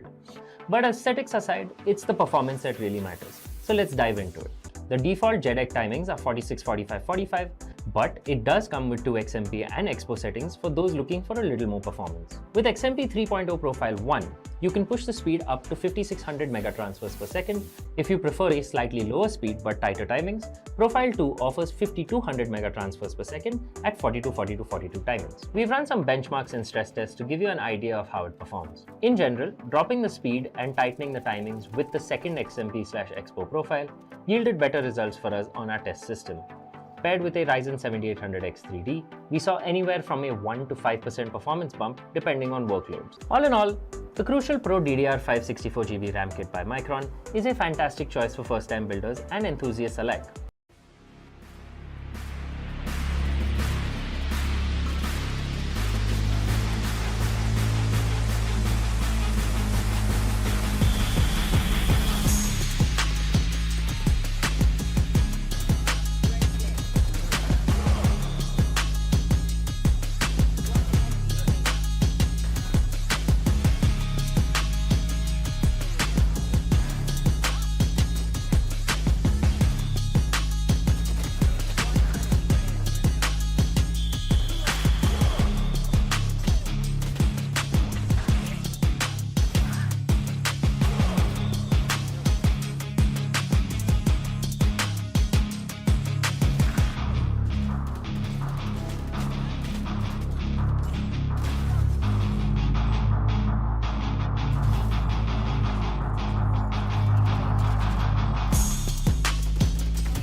Well, the race of survival is still on, guys. Welcome to the Esports Club Present Showdown Series Season 2 of Valorant, powered by Crucial by Micron. Media partner is Zerofrags Gaming and media partner is Gossip.gg. We have already seen an interesting matchup between T-Time versus Zerofrags.exe. And honestly, when it comes to Zerofrags.exe, I think they could have done much more of a damage onto T-Time. All thanks to the technical difficulty that Lion faced. They were unable to play in the last few rounds as a 5v5 particular team. But Lion is once again back in the action, so I'm looking forward to see how far that individual is going to push in, what kind of a value he is going to bring. Let's wait and watch to see if that is going to be valuable or not. Yes, totally. We would love to see how actually these battles going to be take place, and at the same time, if I talk about the next match, which is in the map of Icebox, let's see who will win that box and who will be the winner of that particular box. But very soon, we would be moving towards the second match. What are your expectation? Is it gonna be TTE or ZT? Who's gonna win the game? I would like to see Z-Time doing something, T-Time doing something impressive in that particular scenario. But obviously, Zerofrags, if you talk about them, it's a very interesting team. But then again, their values have not yet come into the action. But anyway, looking at the agent select screens, we can see that the attackers, that means Team Zerofrags, are more than ready with their agent select. And they've decided to go all in with the sentinel known as KJ. They have a Jet for a duelist, two initiators, namely Sova and Gecko, and the Viper as well. Pretty similar approach. Mirror competition could have been the case, but UV, this guy decides to go for a pseudo duelist. I like to call him pseudo duelist as he is actually a sentinel. The chamber comes through. Rendezvous, headhunter. I don't know, man, how valuable this is going to be. But then again, I know what T-Time is trying to do. T-Time knows that all they have to do is just win 4 rounds in their favor. Then once they switch to the attacking side, then they will have 2 agents who can act like a duelist. Specifically, once again, we have Gurv playing on a Jet, and then UV who's there on one and only chamber. So he would be looking forward to bringing in the right value for the team. And this is the very first time when I can see a chamber come into the picture, specifically in the map of Icebox. We have seen so far quite a few Icebox maps, but then again, chamber coming into the addition, I think this makes this whole equation a little bit tricky. Yes, let's see. We have to actually see how it's going to work, how actually it's going to perform around. If we talk about Zerofrags, Sanak and Exist Lion, Sanak Alt, and because I am Batman Summer, all of them are totally very much ready, looking very excited and confident at the same time. They're totally focused and looking at their screen. Very soon we will be diving into the game, but before that, ladies and gentlemen, just go to hit that like button, subscribe the channel, share the stream as well. Do show your support. Right now it's a 5v5 battle, Zerofrags versus T-Time, and if T-Times win this particular battle, Raider, I think they'll win the series as well. I would like to agree on that. Yeah, that's the hard reality. There we go with that part of the action. Get to see the toxic stream being implemented, and from there we'll get to see how the picks are going to go in. As I can see, Curve already getting the first pick. Not just that, Realm collects one more, and he has taken the head of Sova. With that, the hunter is down. Hunter has been hunted, to be precise. On the inside, Viper self looking forward to swing. Sanak collecting his dizzy, making sure that he also finds some good value in this scenario. Equinox usually loves to play on a sentinel, but this time he has gone for an initiator. Gurv, he gets a 2k. Summer goes down. Lion gets one more. It's going to be Yui who has been picked off. And the sentinel is just not valuable so far. Gurv, after a 2k, has been unfortunately slayed. And it's a 3v2 equation. Players are trying to back out, and they're moving in from the spawn towards the B side, where Viper is already there. With a keen sense of trigger discipline, Romeo, with a Fnatic Classic in his favor, would be patiently waiting to see if he can get few picks from here. I think it's quite possible. Yeah, there you go. He shoots down Lion. Plant is something which is going to get denied, that's for sure. Yeah, they deny the plant. They deny the last individual Sanakelta as well. And that's how T-Time is going to start at a very good spot. And trust me, from here, 2 rounds are nowhere to be gone for T-Time, because I think the bonus buy round can be in their favor if they play their cards right. And once that happens, they have already started in a very good way. Zerofrags will be in a very tricky spot. Yes, totally. We have the first round into the side of Tea Time and Zerofrags. Anyhow, they have to manage it because right now Tea Time must be having good weaponaries and Zerofrags they must manage with those pistols. And yes, they are having ghosts into their side. And yes, they have to manage this round with these pistols itself. But most of the time, what we have observed, the team having that buy option wins the second round as well. So yes, let's see. Is the T is Tea Time they're gonna win the battle Player or standing. some Spike things may down, change around now. attacker Zero spawn. frags now. This Lone Ranger surviving for the team. Let's see what he could do because I'm Batman. He's that solo player surviving for the team. The last hope, and I don't think with that pistol he could do something really very dangerous or very beautiful. But he damaged his opponent. Realm is already down to like 30% of his HP, and he was able to even recollect the spike with the help of a cloud burst over there. And now he's looking for to go for a plant, probably on B.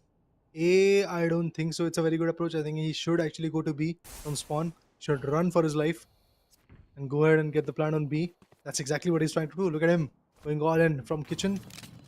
Yes, from kitchen exactly. He's going to go ahead and swing from the nest, go for the plant, and then we'll get the right value. Yes, the plant is going to be done. Once the plant is 30 done, seconds left. then obviously the slam is going to come through from the three individuals of Tea Time, out of which I can see already that the Gecko and also the Sova is quite low in his HP. So if he even receives one shot, or even if they are falling in a collateral, that will be very risky to watch to be precise. But eventually Romeo is the first one who should swing, as he has got a maximum amount of HP, he has got 100% HP in his favor, and has got a Bulldog to play along with. Wingman is going to go for a defusal. As we can see, position is pretty much visible. Realm is going to take it away. With not a lot of reinvestments, I think Tea Time is still there at a very good spot, specifically for the next round where the full buy of Team Zerofrags are going to come. And once the full buy is there, I think Zerofrags would love to bounce back. Let's see, is it possible? Will Tea Time allow them to bounce back in the game? Because the way the last game was, both of them were good, giving good tough competition to each other. But right now, I could see a scoreline of 2-0. And if Zerofrags want to be alive in this particular series and in this particular battle, they have to win this particular round. And if Tea Time they win this particular battle, I think it's done and dusted. They'll win the series very easily.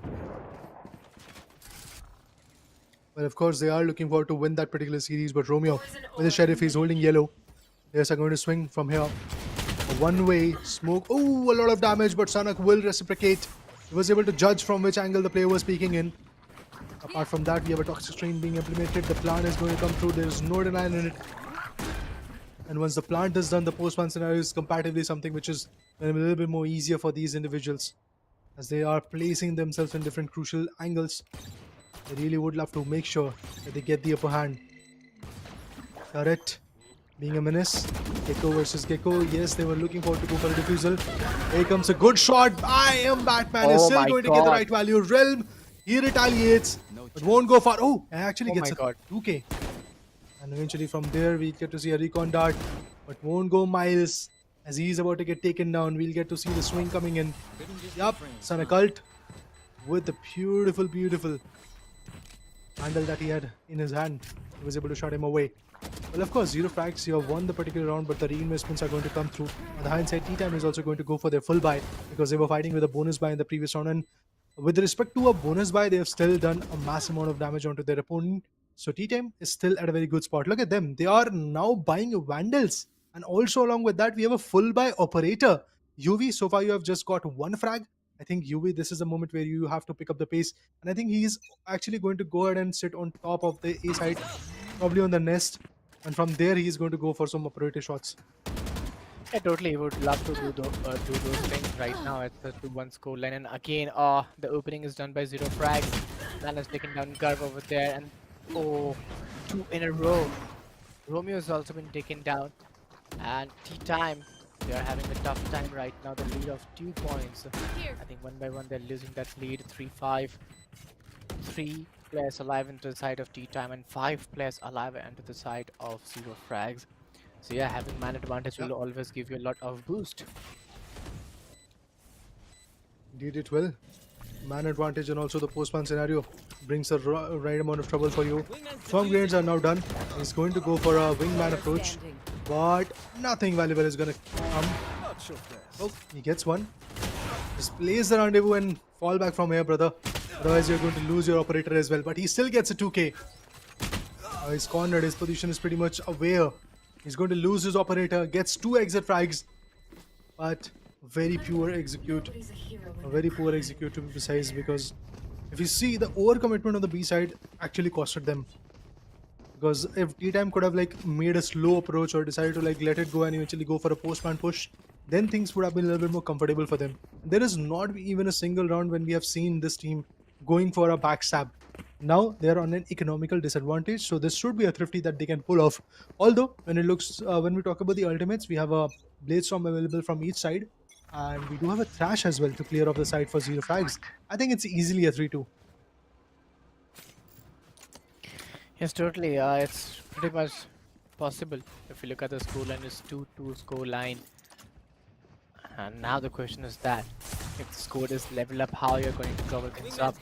It's really very important for the players and for the teams to go on with that same temperament and same durability. But right now, five players from both the sides are alive.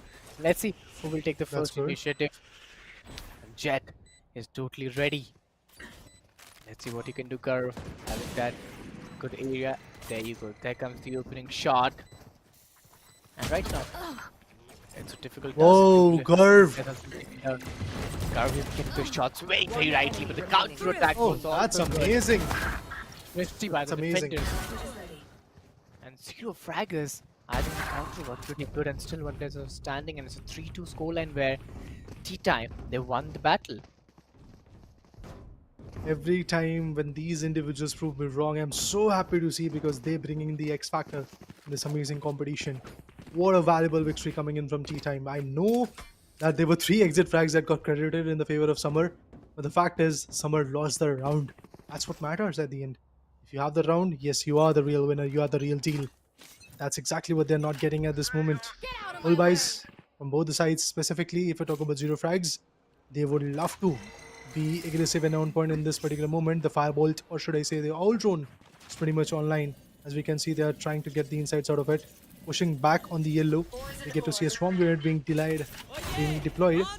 But the positions can be clear. Oh, the detainment is there, guys. This is not good. But Sanak, he'll be shutting down Garv. Not just that, because Batman is going to take Romeo away. The plant is going to get denied. It's a 3v4 equation, still hella winnable. Oh, lovely. Tour de force. He takes 2 down with the tour de force. But that's not enough.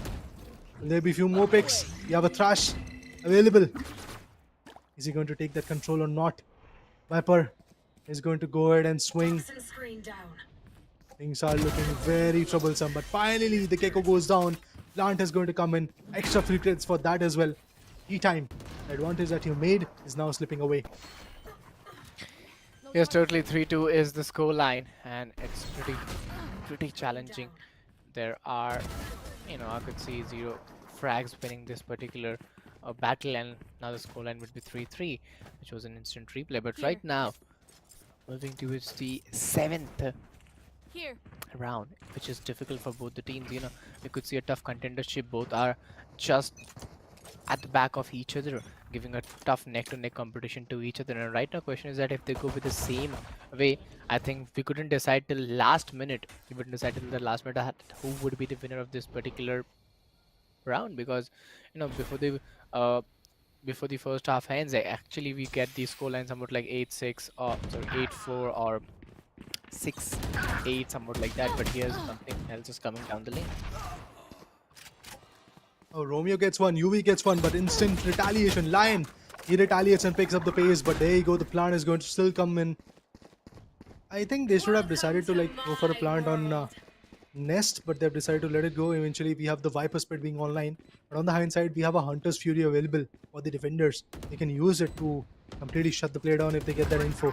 And for that info, they're going to push in with the Owl Drone. As we can see, yes, the Owl Drone has been utilized. He's going to collect info where the player is, and finally, the other guy is going to enact on it. Yeah, there you go. Hunter's Fury available. Viper gets spotted. Summer takes away the total control, and on the other corner, we have a retaliation coming in. It's Gecko with 100% HP and a full shield. Don't act on it. On the hindsight, we have unfortunately a Sova, but he still gets it done. What? Even when flash, this guy still pulls it off. Realm gets the upper hand in this particular fight, but at the end, you lose the round, and that's what matters. Zerofrags, I think you should once again figure out, time out your attacks, because this was not good. This was not good. A 1v2 getting pulled off at 14 HP. Even when flash, this guy still gets it done. That's something scary to talk about, man. If the timer was not running, this could have easily been the steal of the day.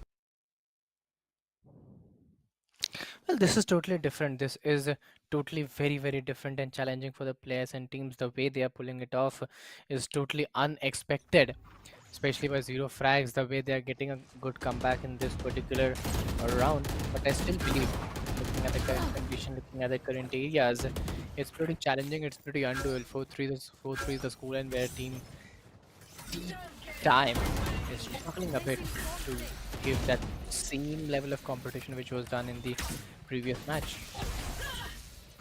Oh, the shock dart is going to hurt. Viper had to push back. As we can see, the Viper Spade is going to give them a lot of advantage. But QB, what kind of a blunder was that, man? Could have easily got some good picks, but he is not at all getting it. Even Romeo on the other corner gets down. It's just the Gecko Equinox surviving at this moment. I don't know why this is happening, but yes, E-time. These are the blunders that you're making, man. And the price of these mistakes is going to be very big, very hefty in the near future. As we can clearly see that you had a lead of 1 round, but currently you are on a deficit of 2 big rounds. It's 5-3 already. The attackers are prevailing. We're going to be on an economical crunch. That means 6-3 scoreline might be the possible one.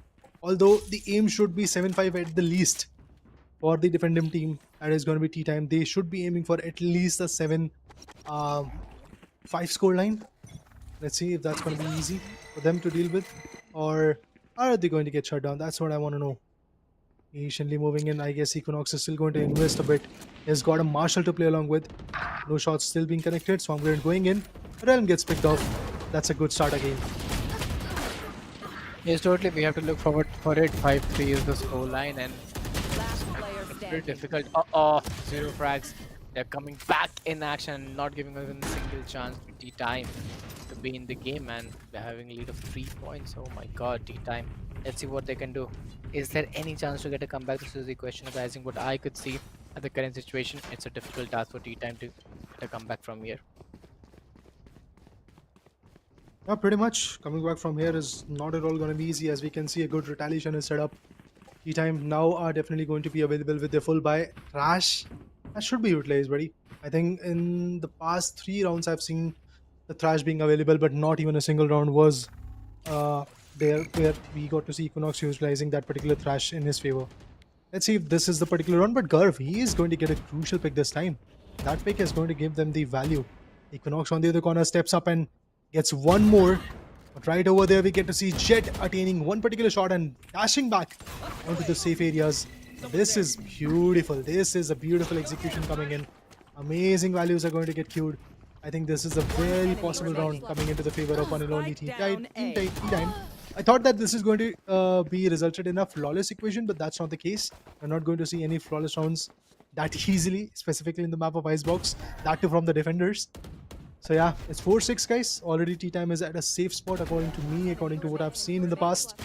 According to the requirement of this map, if you are the defenders, get at least 4 rounds in your favor so that you can attack with a free hand in the next particular half.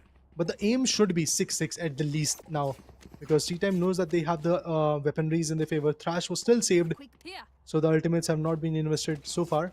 And as we can see, it's again a heavy A hit. All the 5 individuals lurking on A.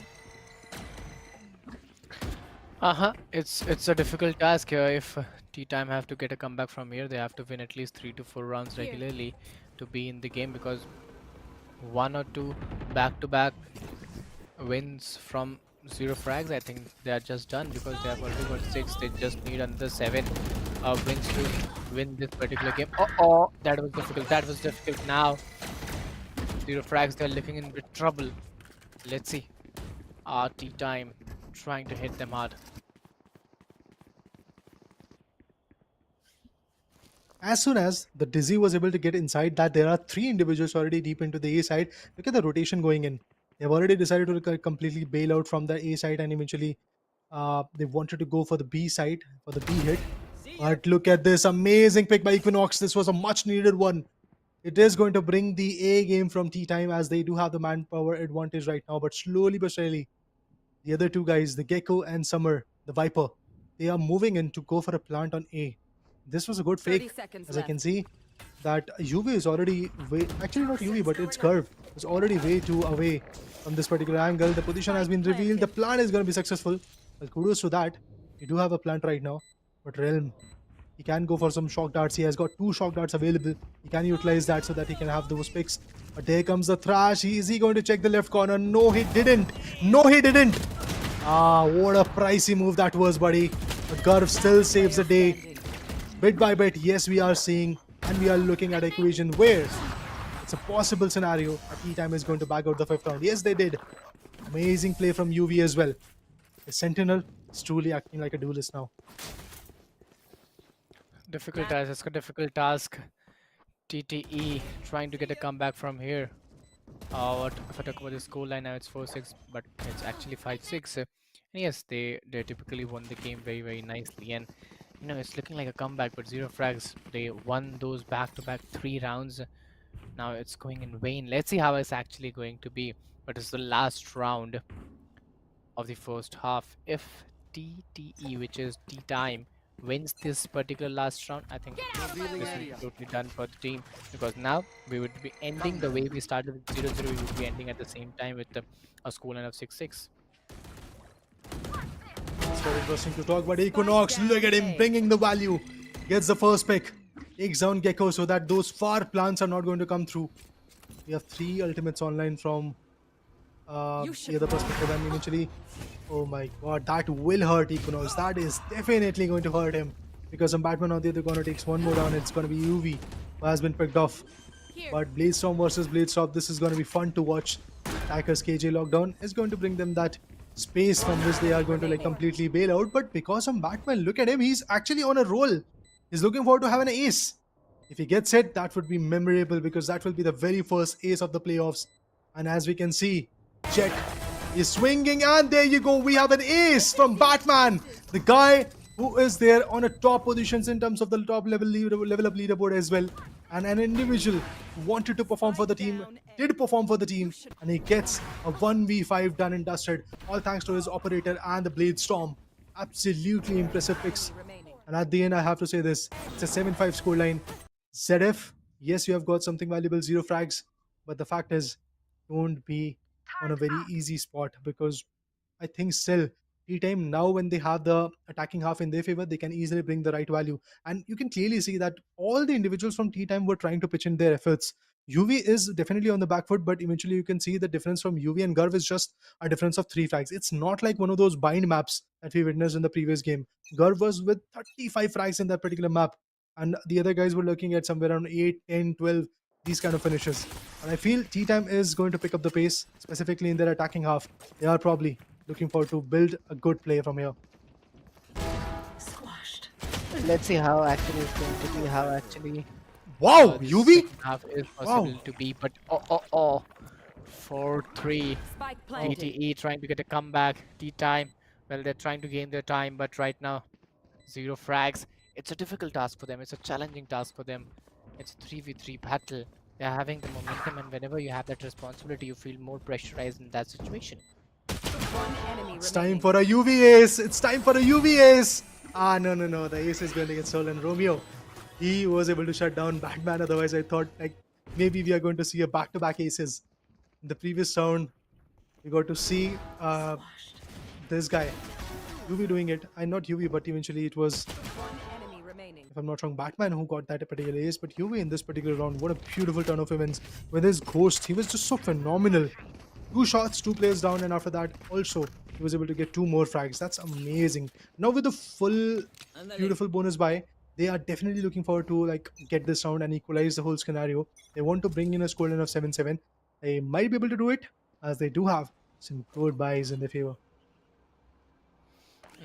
Looking at the current conditions, 7-6 is the score line. Again, you have a chance You have a really good chance to get a comeback from here. GTE, they can afford a pretty good comeback from here. 6-7 is the score, and you have 1 minute 20 seconds remaining into your side. Let's see how actually you're gonna play, how actually you're gonna go with that same intensive approach. But right now, looking at the current condition, it's pretty much difficult. It's pretty much challenging. It's pretty much undoable because Zerofrags, they are in form.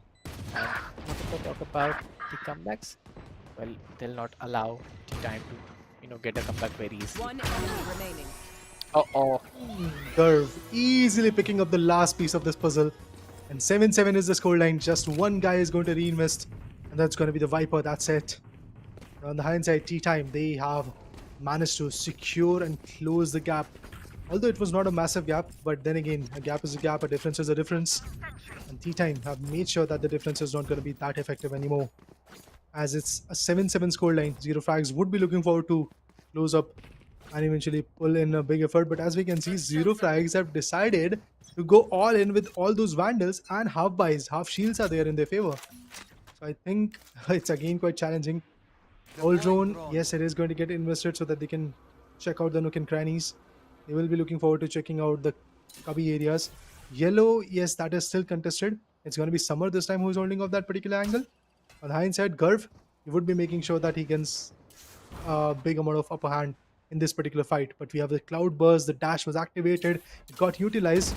From the other corner, yes, the swing comes through, but Gurv still is valuable. This guy is just so phenomenal. Be it Reina, Jet, or Raze, whatever he plays on, is still always one step ahead of his competition.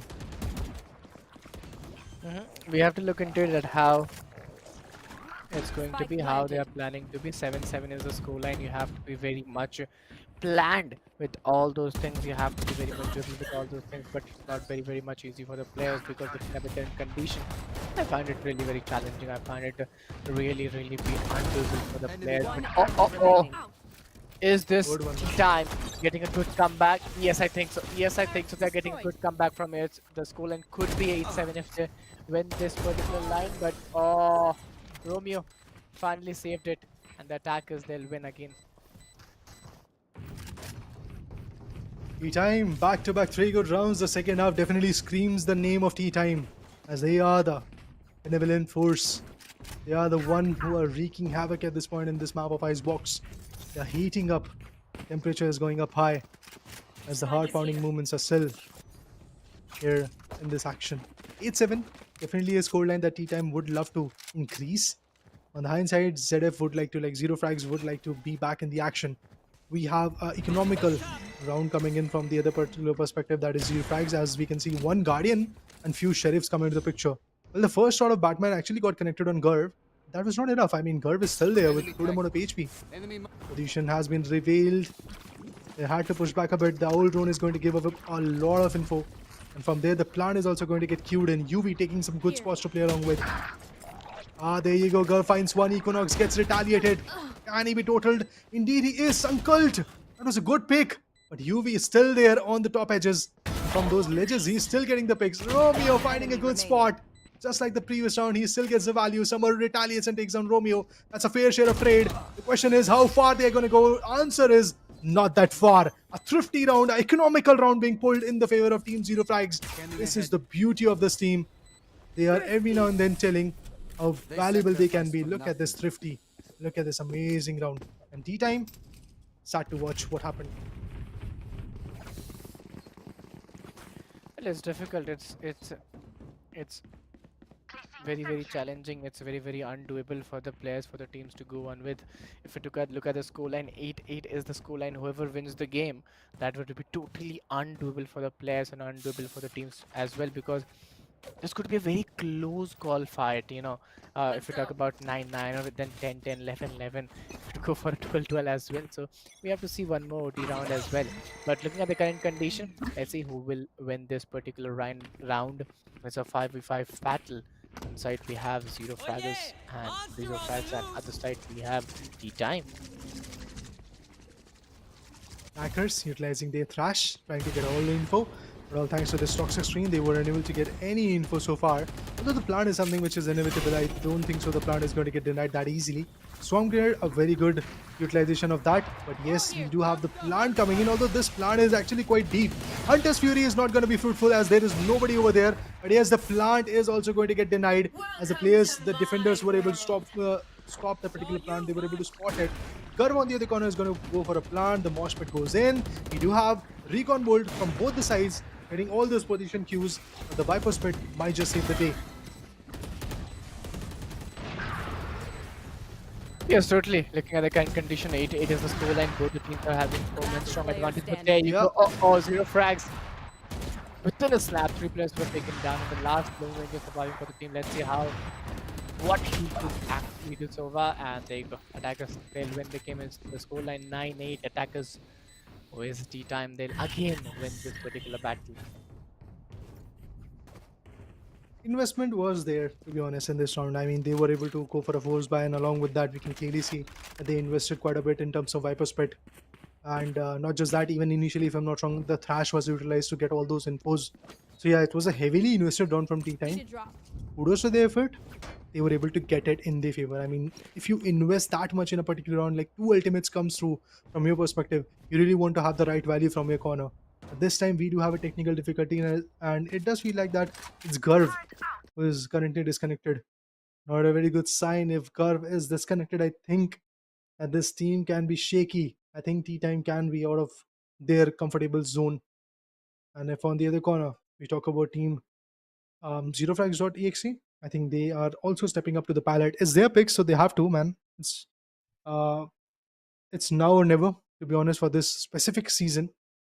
It is the moment where Zerofrags.exe has to make sure that they move at least to the decider. What happens in the decider is something that we are going to talk about, but they have to at least make sure that they buy one more map in this equation. If they get it, that's well and good. If they don't, unfortunately, you will be a team who is going to get eliminated today.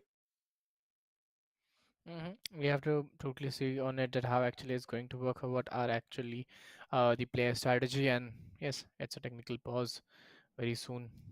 The players would be coming in Yuvik, Romeo, Korov, Realem, Summer, Sanak, Lion, everybody. Yes, but at the same time, guys, you have to hit that like button. You have to subscribe the channel, share the stream, and you have to show your support, because this is really very important for every one of us to show your support. But at the same time, very soon the technical pause will be over and we'll be resuming the game. That's here in watch.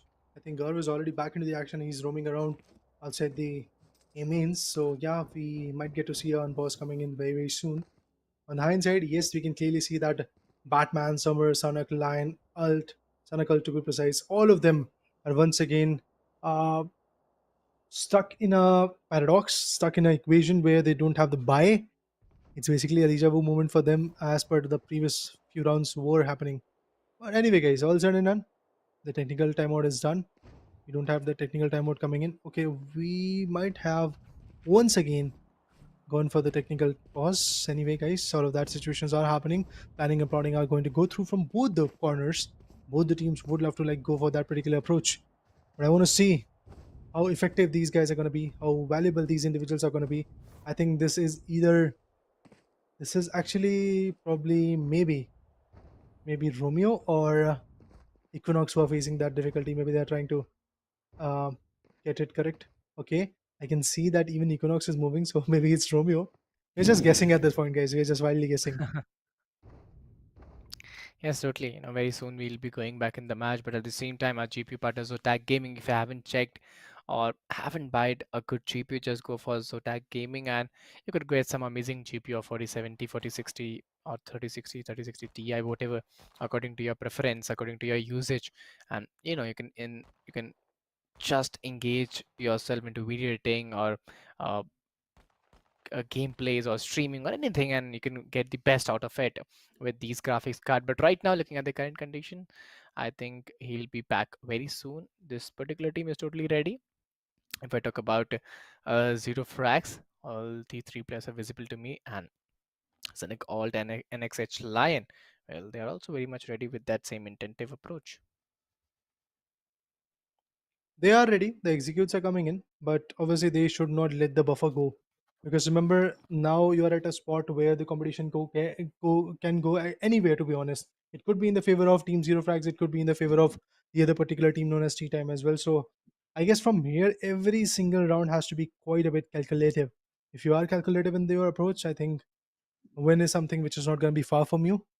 So I think we should wait and watch. I think we should wait and watch and see what happens next. Well, there you go, guys. Technical difficulties are done. It's time to see some action.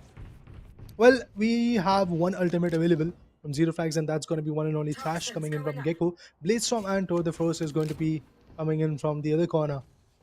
Well, attackers are definitely looking good, be it their buys or be it their weapons, along with that, be it their manpower as well.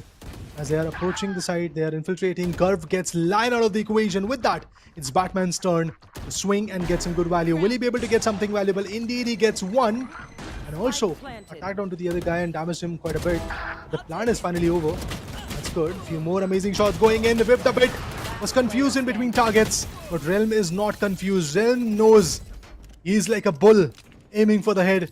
And he's hitting those bullseyes. Amazing, guys. We have got tea time with now a buffer of 2 good rounds in their favor and 3 ultimates online for them. Even a Bladestorm is going to get queued in. On the hindsight, Zero Frags, well, they will be having a Bladestorm, and I believe with that, even the Thrash is going to be there. But look at this. Summer, he was able to take down Equinox, but after that, Realm was on a different level. On a whole another level, to be honest, because he was just ripping apart his opponents. Although, in order to like go for a post plant, I think ZF would love to have that Viper Spec, and they will be having their buy as well. So this is the round where they can be quite calculative, they can be quite valuable.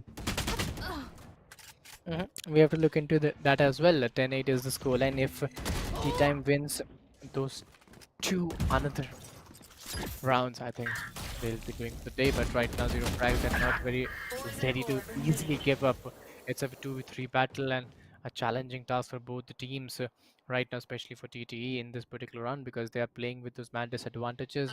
It's a 2v3 battle, and comeback is not looking that easy. But Zero Frags, they're having that man advantage, and they would love to utilize those man advantages as well. Having the Vandal in his hand will give him a lot of confidence, waiting in with that patience, waiting for the right turn, right moment, which is really, really very required.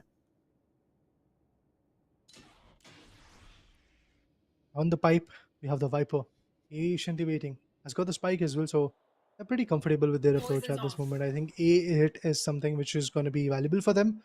And Chamber was already able to like put his trademark over there. He's going to pick it up now. Has got an 30 operator to seconds play along left. with. This is a very risky move. I think operator in a 2v3 equation, I have my own doubts for this. But if it's going to be effective, I would be more than happy. Tea Time would be moving on to the scoreline of 11-8. Although it is not looking that easy to come up with. I think everything changed in the mid push. Garv got taken down, then the other guy also faltered. All of that was quite risky, but Sankult, not even a single shot landed. It's an easy plant coming in and a very good post-plant scenario. You have no ults available, but on the hindsight, TTE is definitely available. Team Tea Time is definitely available with their Tour de Force, although they don't really need it at this point, I believe. Hunter's Fury. Oh, I lied. It's not the Hunter's Fury. It is going to be an operator from UV. It's basically a 1v2 equation. Big shoes to fill in. Go for it, Batman. Get the best out of it. Switches to Headhunter. I think at this moment, buying the time is going to be very important, but UV steals the thunder. UV steals the show. And as he takes down the last 2 individuals. And with that, guys, yes, we have a comeback scoreline coming in. Tea Time. It's 11-8 already in their favor. Impressive round enough. But at this moment, I have to say this Sankult, that was a massive blender. And that might be the only reason why you are about to lose the whole BO3. Right there. Yes, totally. The way they're putting it all, I think Tea Time, they're playing phenomenally. The way they got the comeback from 3-6 to now 11-8, that's totally phenomenal. And they were unable.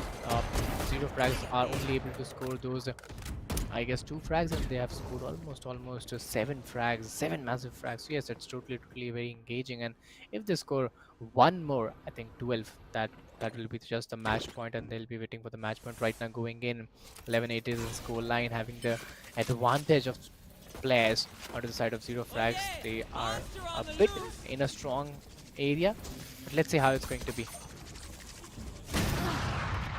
Oh, the start is not looking easy. UV delivers. Blade Storm is done and dusted. Yes, they were able to get the first pick. Thrash is going to get queued in. Oh, the Thrash is not going to be effective as he was unable to get anything at that moment. But Lion actually is going to get Equinox. Endeavor is going to get queued in. The spike is dropped. Spike carrier is out of equation. It's once again in the hands of one and only almighty UV. He has to bring in the best efforts. But the Thrash is once again getting queued. Remaining. Okay, we are not going to see any detainment as the guy who was about to get detained is now in spawn. Is now waiting. 30 seconds Lovely UV. Lovely picks. Lovely frags. Teleport's This ready. was a much needed round for Zerofrags and I think they're going to get it away.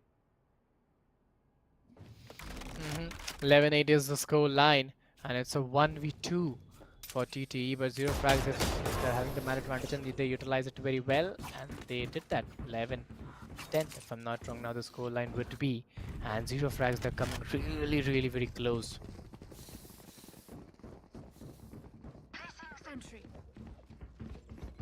I think the battle is already close enough. I don't know who's going to win at this moment, but my bet's on TTE. That means C-time from the start, from the get-go. I knew that this team is capable, but again, the team effort was kind of missing. Although in this map of Icebox, they have made sure that the team effort is going to come. I'm so happy about this because whenever we get to see a team game, it's always quite beautiful because we get to see individuals stepping up onto the palette. If they fail, the other guy picks up the pace, and that's the beauty. Okay, the position was pretty much revealed. Batman wanted the pick and he gets it. Dashes away. Falls back. Cloud burst from which Cloud wanted to peek in. It's not going to be valuable enough for now. Although they can go for a plant, but the wingman guy, he's already down. So that's something tricky to talk. But Gulf, look at him. He's going deep. This can be costly for him. This can be way too costly. We have to look for it. 11-9 is the score line. Man advantage is totally into the side of Zerofrags, but TTE, they're in trouble having that lead, and losing that lead one by one will cause them a lot of trouble and a lot of challenges now. It's a 3v5. It's a difficult task. It's a very difficult task for the time. Let's see how will they manage it. But right now, trying to get some shots. Look at the place out there. Uh-oh. This was the first opening from the side of TT. Now it's a 3v4.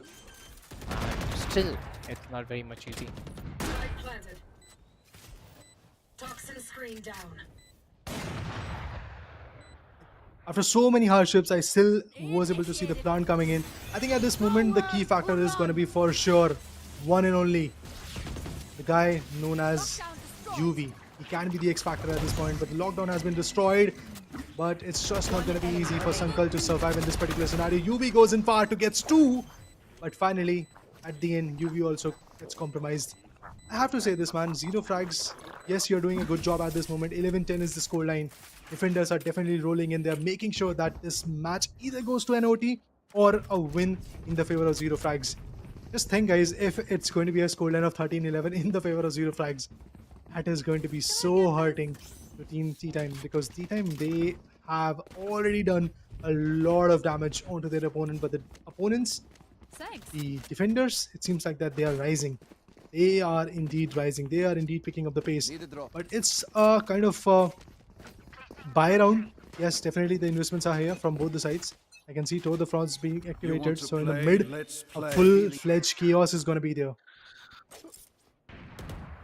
Let's see how it's going to be a 5v5 battle. This is really very important for both of them.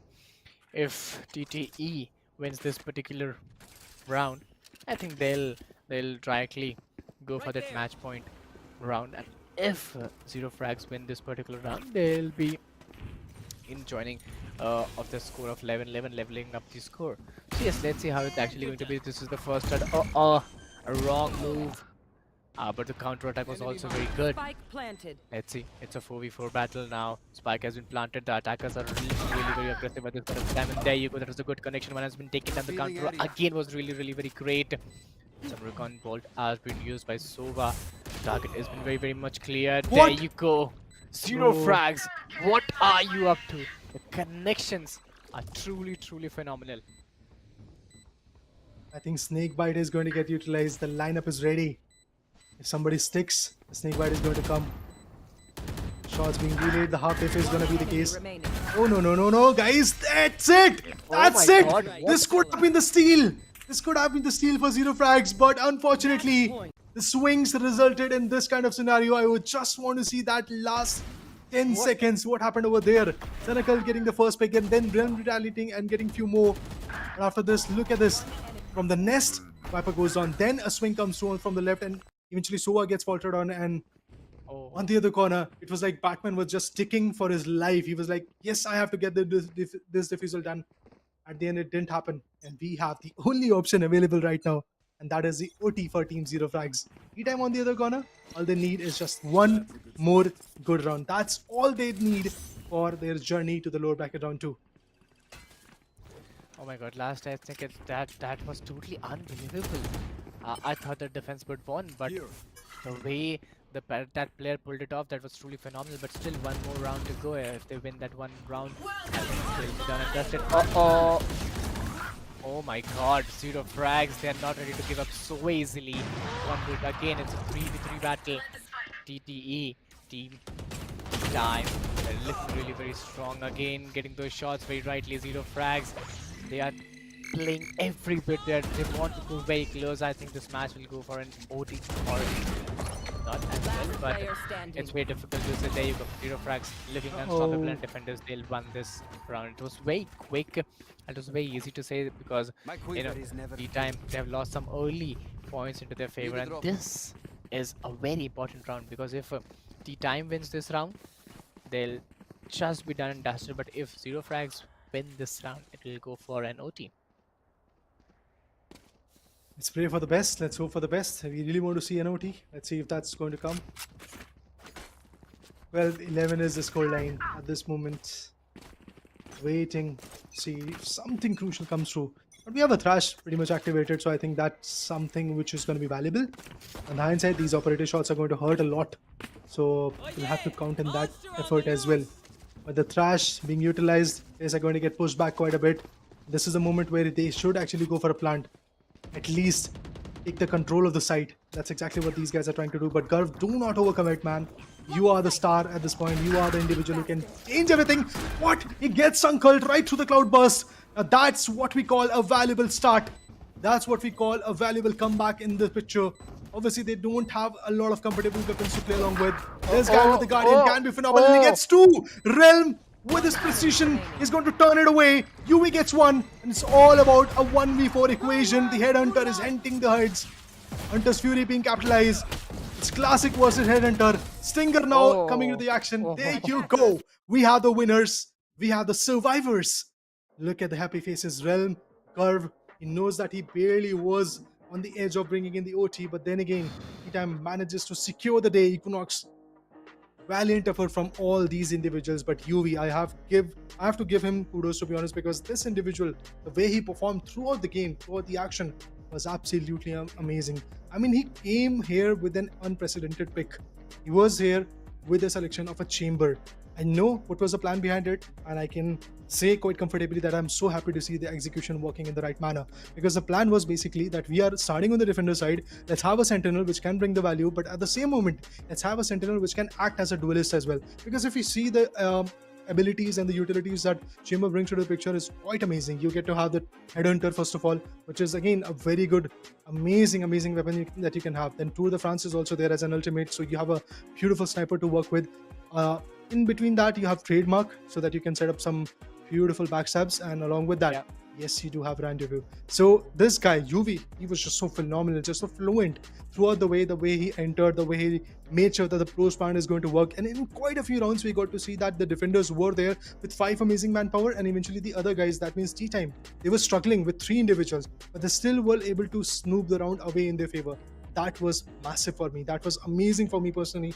That's exactly why I'm happy to say that I predicted Team T-Time winning this whole action, and I'm happy to say that yes, that's exactly what happened.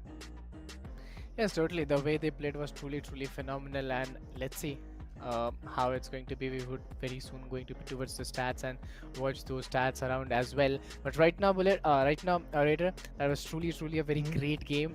I really enjoyed the battle because it was not one-sided. It was really very competitive, tough battle from both the teams. The way they played was truly very difficult and very challenging. But at the end, TT team time won this battle. Yeah, Team Tea Time won the battle, and as I said, Chamber playing. Chamber was an agent that UV was playing, to be precise.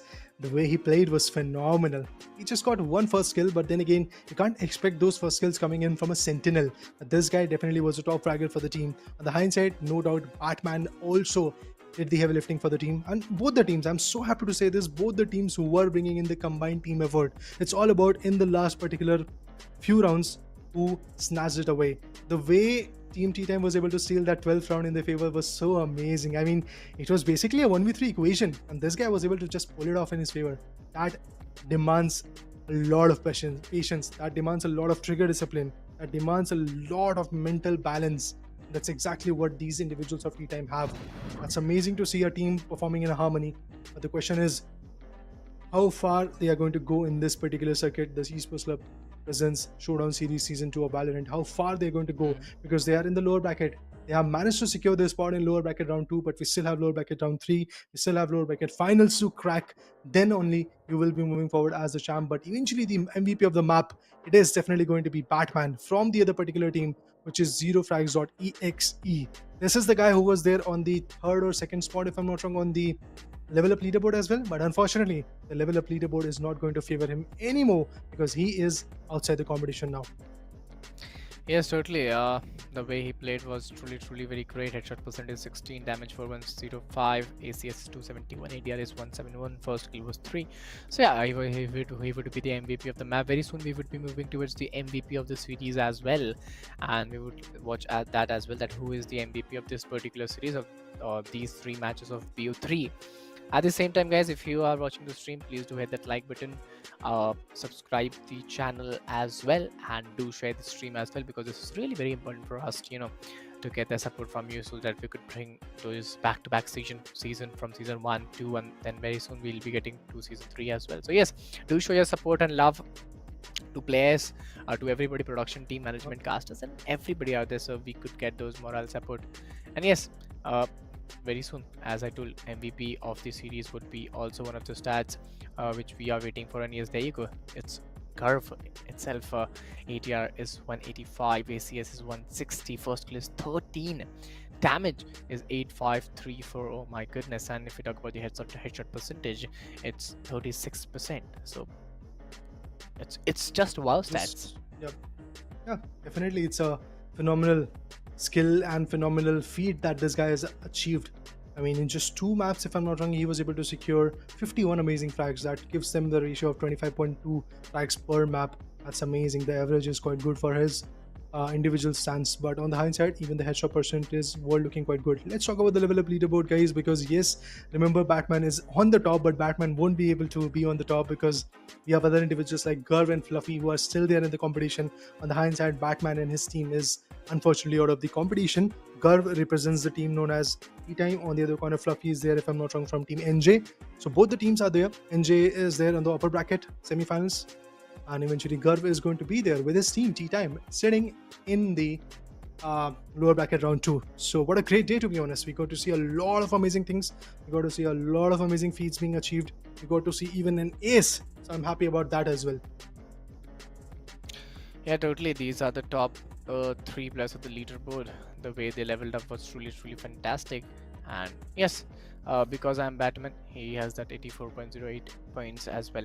But now it's time for end the day and wrap up the things. But before that, guys, if you haven't checked out the Zotac Gaming CPUs and GPUs, please go do check out that as well, because they provide some amazing GPUs of 3070, 3060, 3060 Ti, and many more, which can enhance your gaming video editing experience as well. So I have ordered for myself, Raider has ordered for himself, and if you haven't done that, please go and do that as well. Yeah, guys, go ahead and keep on checking all the details that are there in the description so that you can have the best from our sponsors, namely obviously Crucial by Macron. Then again, you have Zotac Gaming and our media partner as gossip.gz.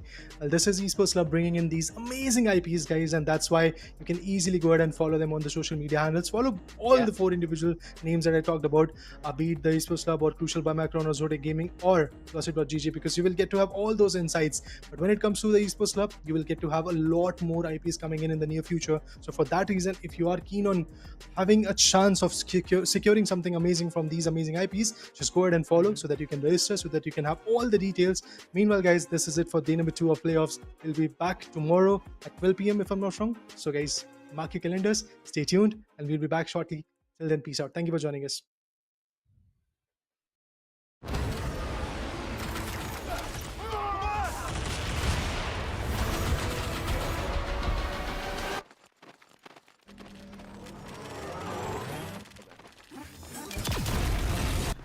When are you gonna upgrade your system?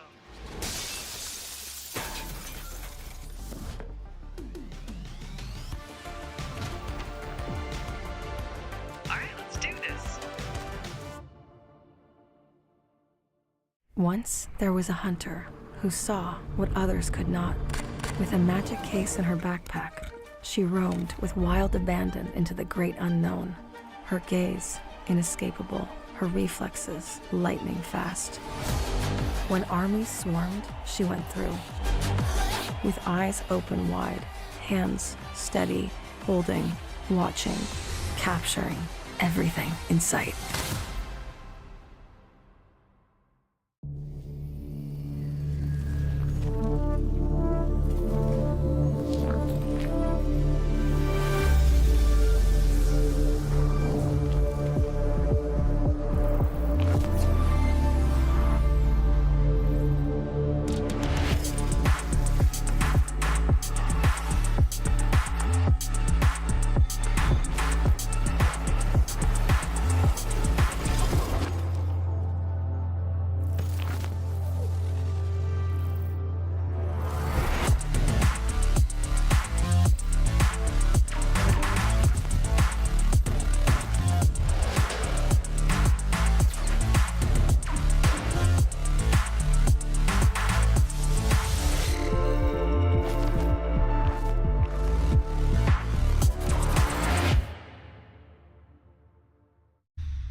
The Crucial Pro DDR5 RAM kit comes with a sleek, modern look that will complement any build. But aesthetics aside, it's the performance that really matters. So let's dive into it. The default JEDEC timings are 46, 45, 45, but it does come with 2 XMP and Expo settings for those looking for a little more performance. With XMP 3.0 Profile 1, you can push the speed up to 5600 megatransfers per second. If you prefer a slightly lower speed but tighter timings, Profile 2 offers 5200 megatransfers per second at 42, 42, 42 timings. We've run some benchmarks and stress tests to give you an idea of how it performs. In general, dropping the speed and tightening the timings with the second XMP/Expo profile yielded better results for us on our test system. Paired with a Ryzen 7800X 3D, we saw anywhere from a 1 to 5% performance bump depending on workloads. All in all, the Crucial Pro DDR5 64GB RAM kit by Micron is a fantastic choice for first-time builders and enthusiasts alike.